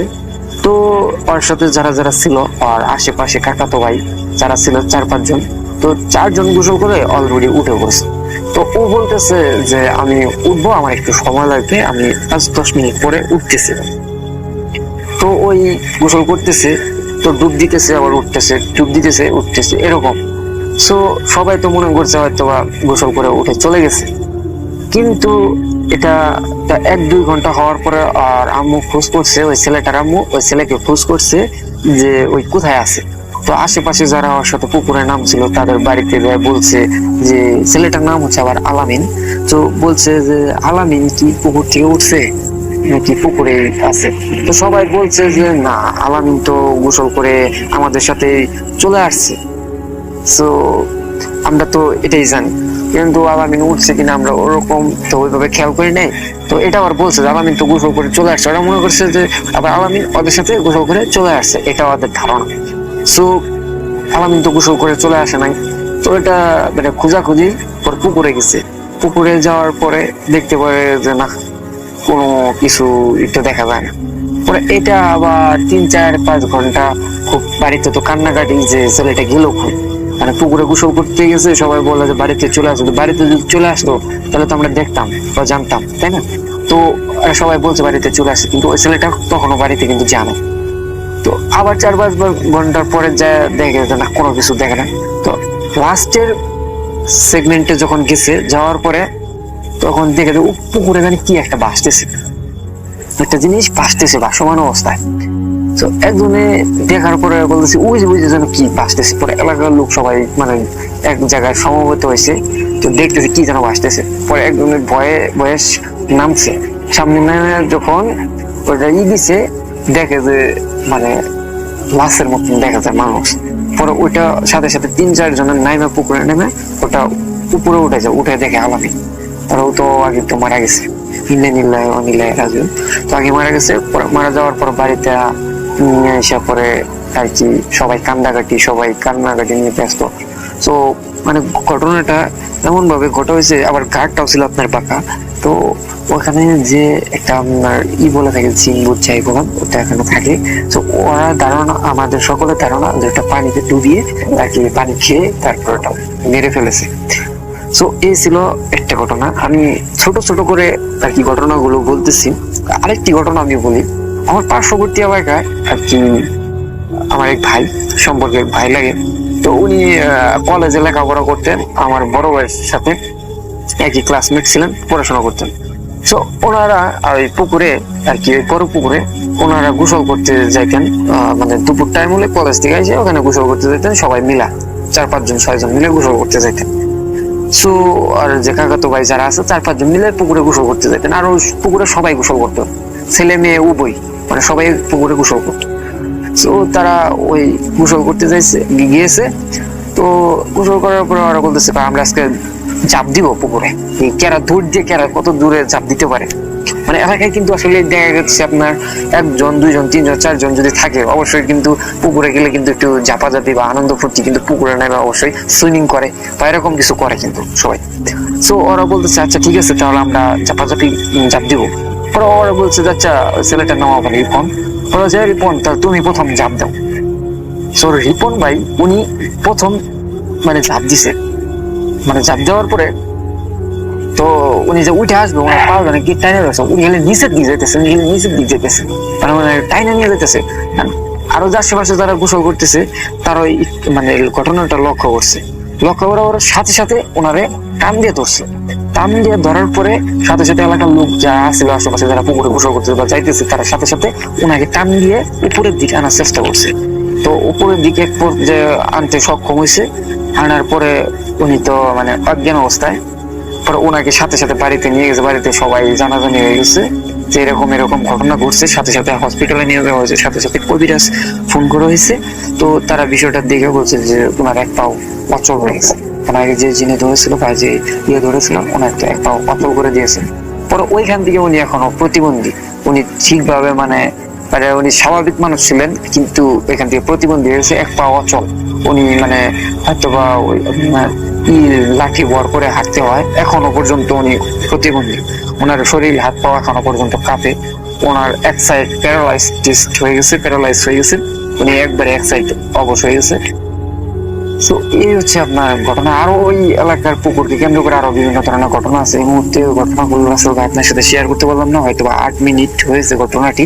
অবশ্যই প্লিজ রাসেল ভাই ঘটনাটি শেয়ার করবেন। যদি এই ঘটনাটি শেয়ার করেন, যদি সিলেক্টেড হয়, আমি আপনাদের সাথে ওই পুকুরের একটা ভয়ঙ্কর মানে অনেক আগেকার ঘটনা আমি আপনাদের সাথে শেয়ার করব। সেটা হচ্ছে ভয়ঙ্কর ঘটনা।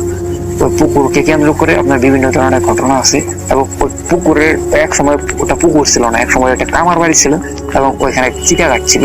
ওই চিটাঘাটকে কেন্দ্র করে পুকুরের সাইডে চিটাঘাট ছিল। ওই চিটাঘাটকে কেন্দ্র করে আমি একটি ঘটনা আপনাদের সাথে শেয়ার করবো।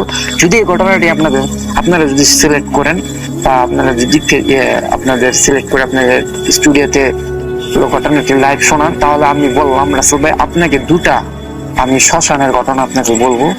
আর যেগুলো আপনার ঘটনা শুনে আপনার নিজের গাটা শিওর হয়ে যাবে। সো ঘটনাটা প্লিজ অবশ্যই শেয়ার করবেন। আপনাদের সাথে 2টা শ্মশানের ঘটনা আমি আরজে মারুফ শেয়ার করবো এবং আমার ফেসবুক আইডির নাম হচ্ছে আরজে মারুফ। সো এখানে আপনি আমাকে নক দিতে পারেন। সবাই ভালো থাকবেন, সুস্থ থাকবেন এবং voot.com এর সাথে থাকবেন। আর এবং আমার ফেসবুক আইডিটা আপনাদের voot.com অবশ্যই শেয়ার করবেন। ঘটনাটি প্লিজ শেয়ার করবেন এবং আমার আইডিটাও শেয়ার করে দেবেন। সবাই ভালো থাকবেন, সুস্থ থাকবেন। সবাইকে আসসালামু আলাইকুম।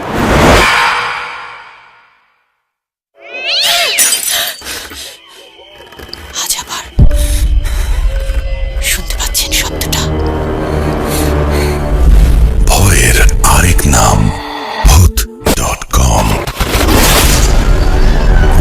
রাসেল।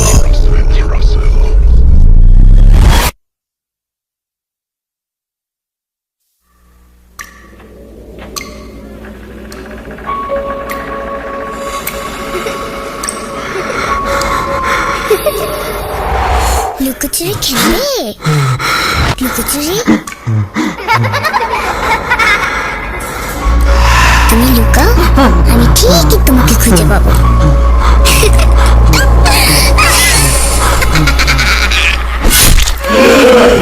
Voot.com with Russell.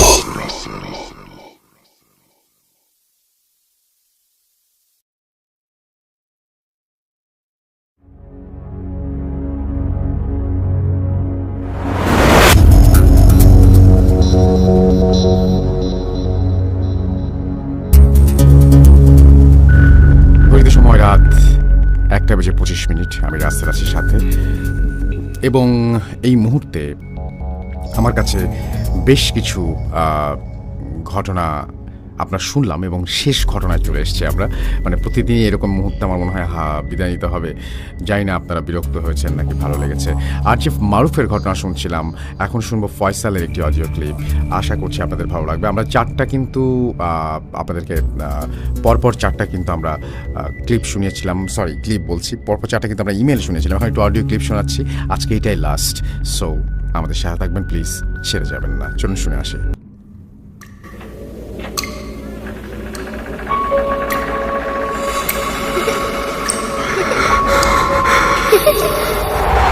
লুকোচুরি খেলবে?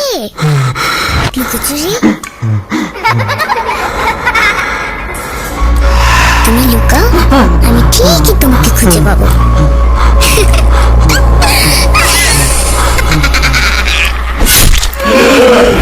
Voot.com with Russell. আসসালামু আলাইকুম রাসেল ভাই, কেমন আছেন? আশা করি ভালোই আছেন এবং ভালো দলেই আছেন।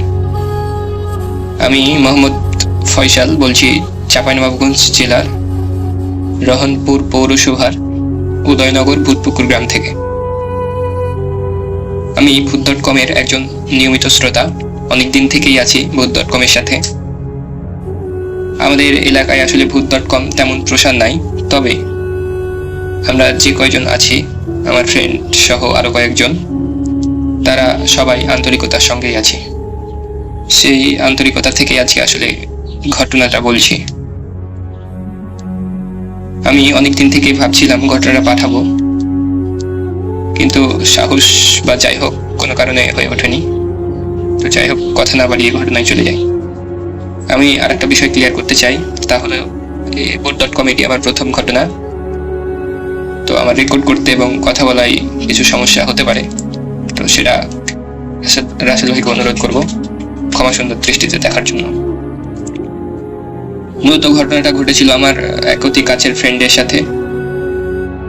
সঙ্গত কারণে আমি তার নাম এবং তার গ্রামের নাম উল্লেখ করতে পারছি না। সেই জায়গায় তার নাম এবং গ্রামের নাম ছদ্মনাম ব্যবহার করছি। তার নামটা ছিল রাসেল ভাই, তার ছদ্মনামটা আসলে মাহবুব আলম রাকিব, এবং তার গ্রামের ছদ্মনামটা ছিল পীরগাছি। ঘটনাটা তার সাথেই ঘটেছে। ঘটনাটা বেশ কয়েক বছর আগের, 2015 সালের সময়কার। তো রাসেল ভাই প্রথমে তাদের বাড়ির বর্ণনাটা দিয়ে দিই।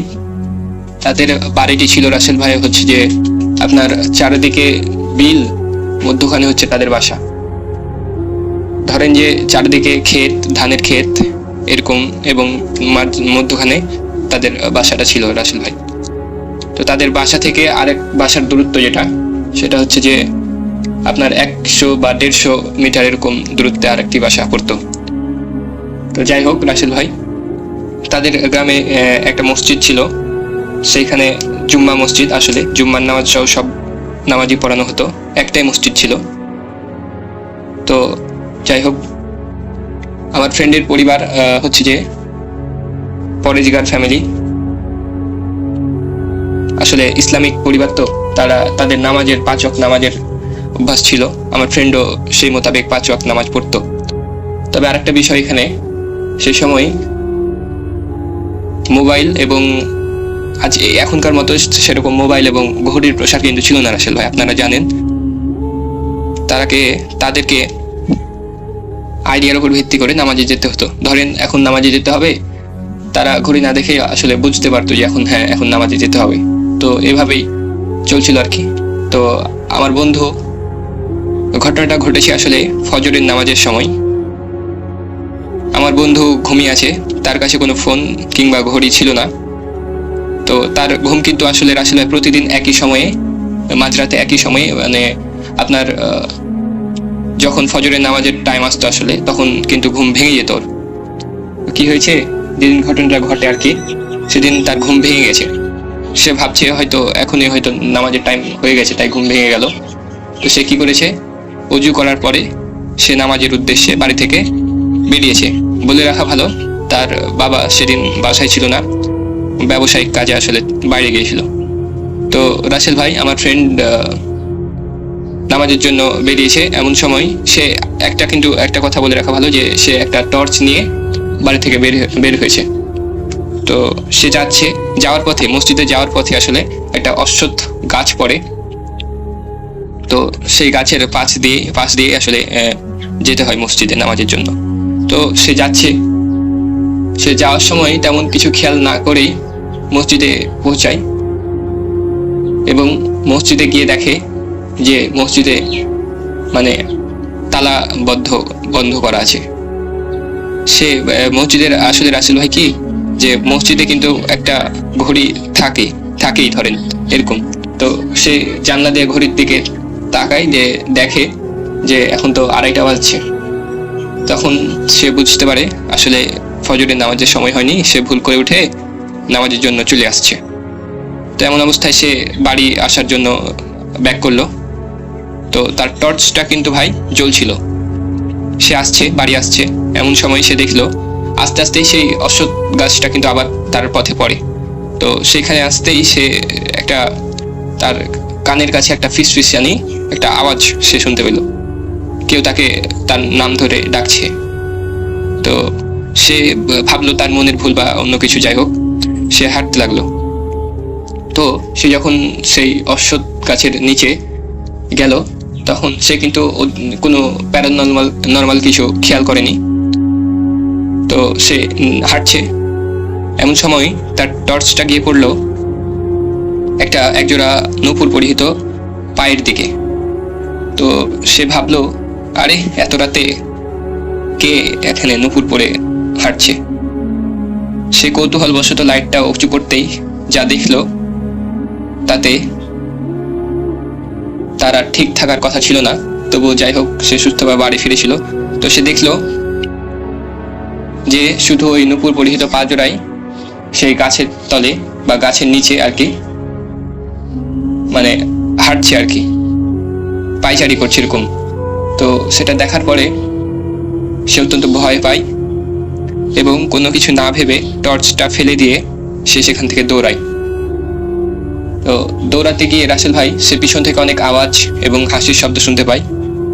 সে আর পিছনে তাকায় না, সে দৌড়াতে তার বাড়ির কাছে আসলে পৌঁছায় এবং বাড়িতে গিয়ে একবার মা বলেই সেই দরজার পাশে আর কি অজ্ঞান হয়ে পড়ে যায়।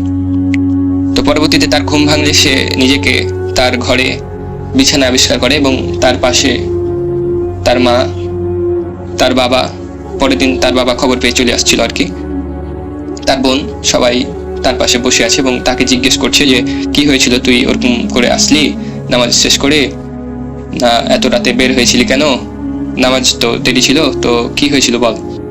তো সে আমার ফ্রেন্ডটা তখন সব ঘটনা আসলে তার মা এবং বাবাকে খুলে বলে। তার মা বাবা তখন বলে যে ওখানে তো দিনের বেলায় তেমন মানে আসা যাওয়া মানুষ কম করে, আসলে ওখান থেকে কম যায়। বলে রাখা ভালো, তাদের আরেকটি মসজিদে যাওয়ার জন্য বা বাইরে যাওয়ার জন্য রাস্তা ছিল, শর্টকাট রাস্তার জন্য আমার ফ্রেন্ডটা ওই অশ্বত্থ গাছের ওইখান দিয়ে গিয়েছিল। তো যাই হোক, তো তার মা বলে যে সকাল বেলা বা এরকম সময় তো মানুষজন ওখানে কম যায়, তো তুই এত রাত্রে গিয়েছিলি, তাই সব হয়েছে আর কি। তো সমস্যা নাই, তোকে পানি পড়া দিচ্ছি, এটা খেয়ে নে, আর এসব দোয়াগুলা পড়বি দিয়ে ঘুমাবি রাত্রে। তো রাসেল ভাই তার মা তাকে পানি পড়া দেয় এবং বলে এই দোয়াগুলো শিখে দেয়, যেমন আয়াতুল কুরসি, এরকম 3 কুল, যাই হোক এইসব দোয়া তাকে শিখাই দেয়। তো এটার পরে রাসেল ভাই সে 3-4 দিন তার সাথে কোনো কিছু হয় নাই। তারপরে যা হয় যে সেটা ছিল এরকম যে সে হঠাৎ করেই তার আসলে চেঞ্জ হতে থাকে। সে যেমন ধরেন যে একা একাই চুল ছিঁড়ছে বা একা একাই লাথি মারছে দেওয়ালে, বা একা একা কার সাথে কথা বলছে, এরকম ধরনের কিছু। তো তার মা তখন এসে দেখে যে ছেলে এরকম করছে, তো কি হয়েছে খবরটা তার বাবাকে জানানো হয়। তার বাবা বলে যে ঠিক আছে, ও এরকম করছে, তো একটা কবিরাজের কাছে যাওয়া দরকার। তখনকার সময়ে রাসেল ভাই আসলে হুজুর বা আলিমের এটা আসলে কবিরাজ বলা হতো তাদেরকে। তো তার মা বাবা পাশের গ্রামের একজন কবিরাজের কাছে যায় এবং তাকে নিয়ে আসে। নিয়ে আসার পরে আমার ফ্রেন্ডকে দেখানো হয় এবং তিনি বলেন যে আপনাদের নাম এবং আপনার ছেলের নাম বলেন, আমি আমলে বসবো, আমলে বসে আমি আপনাকে জানাবো। তো রাসেল ভাই সব নাম টাম নেওয়ার পরে উনি আসলে আমল করেন এবং তারপরে বলেন যে আপনার ছেলে কি রাত্রে ওই অশ্বত্থ গাছের নিচে গিয়েছিল? আশ্চর্যজনকভাবে রাসেল ভাই এখানে কি হয় যে ওই কবিরাজকে কিন্তু বলা হয়নি যে ওই আসলে কবিরাজ ওই অশ্বত্থ গাছের নিচে ওই এরকম করে যাওয়ার পরে এরকম আসলে করছে। শুধু বলা হয়েছিল যে ওই এরকম করছে, তো কোনো প্যারানর্মাল কিছু হয়েছে কিনা তো দেখেন। তো রাসেল ভাই কি হয়, কবিরাজ বলে যে ওখানে গিয়েছিল, তারপরে ওর মা আমার ফ্রেন্ডের মা আসলে বলে যে হ্যাঁ রাত্রেবেলা এরকম গিয়েছিল, তো এভাবে আসছে, তো 3-4 দিন তো কিছু হয় নাই, তো আজ থেকে এরকম করছে আর কি। তখন কবিরাজ বলে আসলে ওই অশ্বত্থ গাছের নিচে একটা জিন থাকে, কারিন জিন, আসলে ওটা একটা মেয়ের কারিন জিন। তো সেই জিন ওর উপর আসছে আর কি, ভর করছে যাকে বলা হয়। তো তার মা বলে যে এটা থেকে বাঁচার উপায় আসলে কি? কবিরাজ তখন বলে যে এটা থেকে বাঁচতে হলে আমাকে আসর বসাতে হবে এবং আমি পরের দিন সন্ধ্যার পরে আমি তোমাদের বাসায় আসবো এবং আমার প্রয়োজনীয় জিনিসপত্র এবং আমার সহকারীদের নিয়ে এসে আমি আসর বসায়া তোমার ছেলেকে দেখবো আর কি। তো তার মা বলে ঠিক আছে, আমরা যা করতে হবে বলেন, আমরা করব। তো এরকম, তো যাই হোক হুজুর বা কবিরাজ সেদিন এরকম করে বলে চলে গেল। পরের দিন সন্ধ্যার পর কবিরাজ আবার আসলো তাদের 2 সহকারীকে নিয়ে এবং প্রয়োজনীয় সব জিনিসপত্র যেমন মোমবাতি, লেবু, এরকম ধরনের কিছু একটা, আগরবাতি, এগুলো। তারপরে কবিরাজ তার আসর বসালো এবং একটি বৃত্ত এঁকে আমার ফ্রেন্ডকে সেখানে বসালো। তো বসানোর পরে কি হলো, রাসেল ভাই কবিরাজ কিন্তু কয়েক মিনিট আসলে চোখ বন্ধ করে কি একটা পড়ছে এবং তসবি যেটা আছে তসবি গণনা করছে আর কি। তো কয়েক মিনিট পরে তিনি বললেন যে তিনি আসলে ওই আমার ফ্রেন্ডের ওপরে ওই কারিন জিনকে ভর করালেন এবং জিজ্ঞেস করলেন আর কি যে কেন তুই এই ছেলের উপর ভর করেছিস বা কি হয়েছে তোর? তো রাসেল ভাই আমি এর কারণটা আমি পরবর্তীতে বলছি আর কি। তো জিনটা আসলে কবিরাজ তাকে অনেক কথা বলার পরে বলে যে তুই এর শরীর ছেড়ে দে, তোকে তুই চলে যা এখান থেকে। তো কারিন জিন কোনোভাবে রাজি হচ্ছে না আসলে। তো কবিরাজের যে জিনগুলো ছিল ওগুলা দিয়া তখন কবিরাজ তার যে শক্তি ওটা ইয়া করে আসলে তাকে রাজি করায় এবং তার কিছু চাহিদা ছিল রাসেল ভাই, যেমন একটা খাসি, 1 দরে কিনা 5 কেজি মিষ্টি, 1 হাঁড়ি দুধ এবং আরো কিছু ছিল। যাই হোক এই জিনিসগুলা আমার ফ্রেন্ডকেই সেই অশ্বত্থ গাছের নিচে গিয়ে দিয়ে আসতে হবে এবং কোনো কিছু যদি তাকে পিছন থেকে ডাকে ফিরে আসার সময়, তো তাকে পিছনে ঘুরতে বারণ করা হয়েছিল, কারণ সেখানে সেই কারিন জিন ছাড়া আরো অনেক জিন থাকে যারা তার ক্ষতি করতে পারে যদি পিছনে এসে ঘুরে। তো এই বলে সে বলে যে তাহলে আমি চলে যাবো এরকম করলে। কবিরাজ বলে তুই তো চলে যাবি, তো আমি কিভাবে বিশ্বাস করবো যে তুই চলে গেছিস?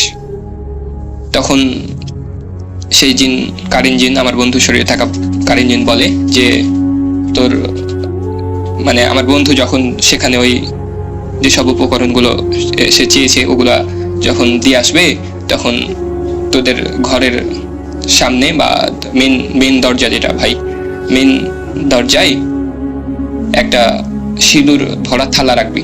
সেই থালাটা আমি উল্টে দিব এবং তখনই বুঝতে পারবি যে আমি চলে গেছি। তো এরকম বলে। তো কবিরাজ বলে ঠিক আছে, আমরা এটা করব, তো তুই ইয়া কর। তো রাসেল ভাই তারপরের দিন আবার সন্ধ্যাবেলায় কবিরাজ আসে এবং আমার ফ্রেন্ডকে দেখে সম্পূর্ণ সুস্থ, এবং তাকে যেসব জিনিস সে চেয়েছে তাকে সম্পূর্ণ সব শিক্ষা দিয়ে কবিরাজ বলে যে এখানে যাও, এরকম এরকম করো। তো তোমাকে যদি পিছন থেকে কেউ ডাকে এসব করার পরে, তুমি কিন্তু পিছনে ঘুরবা না, তুমি সোজা বাসায় চলে আসবে এবং ভয় পাবা না, আমরা আছি। তো কবিরাজ সেই ঘরে আসন পেতে বসেছিলেন এবং তাকে পাঠানো হয় ওখান থেকে। তিনি তার শক্তি দিয়ে আসলে সব বুঝতে পারেন পরবর্তীতে।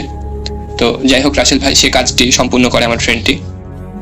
এবং রাসেল ভাই যেটা জানা যায় যে কবিরাজ দেখে সেই দরজার সামনে আসলে যে সিঁদুরের থালাটা রাখা হয়েছিল সেটা আসলে উল্টে গেছে। তখন কবিরাজ বুঝতে পারে আসলে জিনটি চলে গেছে তার উপর থেকে এবং সে এখন সুস্থ। তো আমার ফ্রেন্ড বাসায় আসার পরে বলল যে হ্যাঁ মা, আমি এরকম করেছি, তো আমাকে পিছন থেকে অনেকে ডাকছিল, এরকম এরকম বলছিল, তো আমি ইয়া করে নি, আমি ভয় পেয়েছি, তবে আমি চলে আসছি। তো তার মা বলে ঠিক আছে, সমস্যা নাই। কবিরাজ তখন পরবর্তীতে জানাই, আমি বলেছি আগে যে ভাই কারণটা আমি পরে বলবো। তো কারণটা হচ্ছে যে ভাই পাকিস্তান আমলের সময় একটি মেয়েকে পাকিস্তানি যারা ছিল তারা ধরে এনেছিল এবং তাকে দিয়ে নৃত্য করাতো। আসলে ওই অশ্বত্থ গাছের নিচে তাদের ক্যাম্প ছিল, সেখানে আসলে নৃত্য করাতো এবং সেই মেয়ে তাদের সন্তুষ্ট করার জন্য সেখানে নাচতো আর কি। তো একদিন কি হয়, তাদের একজন বড় অফিসার বা কর্মকর্তা তাকে বিয়ের প্রস্তাব দেয়। তো মেয়েটি কি করে, মেয়েটি আসলে এখানে নারাজ, মানে মত প্রকাশ করতে পারছিল না। তা পাকিস্তানিরা তাকে অনেকভাবে শাসায় যে মেরে ফেলে দেবো বা এরকম এরকম, তোর পরিবার ধ্বংস করে দেবো। তখন মেয়েটা কি করে, ওই অশ্বত্থ গাছের সাথে সে ফাঁস দিয়ে ঝুলে যায়। এবং তার আগে যে কাজটি হয় রাসেল ভাই, সে তার কিছু রিচুয়াল বা কিছু মানে তান্ত্রিক বা কিছু কবিরাজের কাছ থেকে জেনে নেয় যে এসব করার পরে তার কারেন্ট জিনকে দিয়ে কিভাবে প্রতিশোধ নেওয়ানো যায়। আসলে তখন জানা যায় রাসেল ভাই যে সে যে রিচুয়ালগুলো করেছিল তান্ত্রিকদের কাছ থেকে বা কবিরাজদের কাছ থেকে জানার পরে, তো সেই কারণেই আসলে জিনটা কিন্তু ওখানে ঘোরাফেরা করে। এবং পরবর্তীতে জানা গেছে যে যেই পাকিস্তানি মানে সেনারা আসলে তাকে এরকম করেছিল, সেই জিন নাকি তাদের মেরে ফেলেছে। আসলে জিন মেরে ফেলেছে কিনা এটা এখনো নিশ্চিত নয়, তবে তাদের মৃত্যু কিন্তু সবটাই অস্বাভাবিক ছিল। যেমন ধরেন কারো লাশ পাওয়া গেছে পাশের পুকুরে গাঁথানো অবস্থায়, কারো গাছের ওপরে মৃত অবস্থায় ঝুলানো, এরকম ধরনের। তো রাসেল ভাই তাদের এরকম ভাবে মৃত্যু হওয়াতে সবাই ভাবছিল যে হ্যাঁ এই মেয়ের আত্মা এরকম করে মারছে। আসলে ঘটনাটা ছিল তার কারেন্ট জিন এরকম করে সবাইকে আসলে প্রতিশোধ নেওয়ার জন্য আসলে মেরেছে। তো সেই জিন আসলে তাকে কেউ সরায়নি সেইখান থেকে, তাই সেই জিন ওখানে ঘোরাফেরা করতো এবং আমার বন্ধুর উপরে ভর করেছিল। সৌভাগ্যবশত আমার বন্ধুর কোনো সে ক্ষতি করেনি, এটা কেন করেনি সেটা সেই জানে। তো রাসেল ভাই এই ছিল ঘটনা। তো ভালো লাগলে শোনায়েন শ্রোতাদের, আর ভালো না লাগলে শোনানোর দরকার নাই। না শোনালে আমি আরো উৎসাহিত হব, ভেঙে পড়বো না সামনের ঘটনার জন্য। রাসেল ভাই আসসালামু আলাইকুম। পরবর্তী ঘটনা আমার গ্রামের নাম সম্পর্কে, মানে আমার গ্রামের নাম হচ্ছে ভূতপুকুর। তো এই সম্পর্কেও ঘটনা আছে, আমি পরবর্তীতে ইনশাল্লাহ যদি সিলেক্ট হয় ইনশাল্লাহ পাঠাবো। তো ভালো থাকবেন রাসেল ভাই, ভালো থাকবেন শ্রোতারা। আসসালামু আলাইকুম।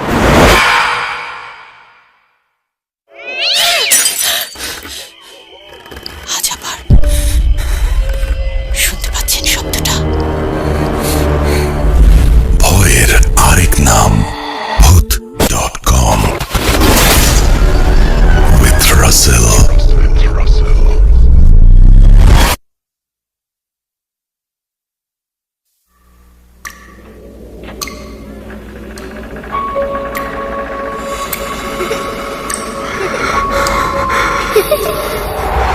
লুকোচুরি খেলবে? লুকোচুরি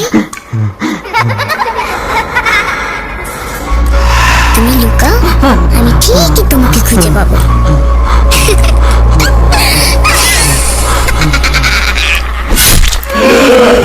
ভূত.com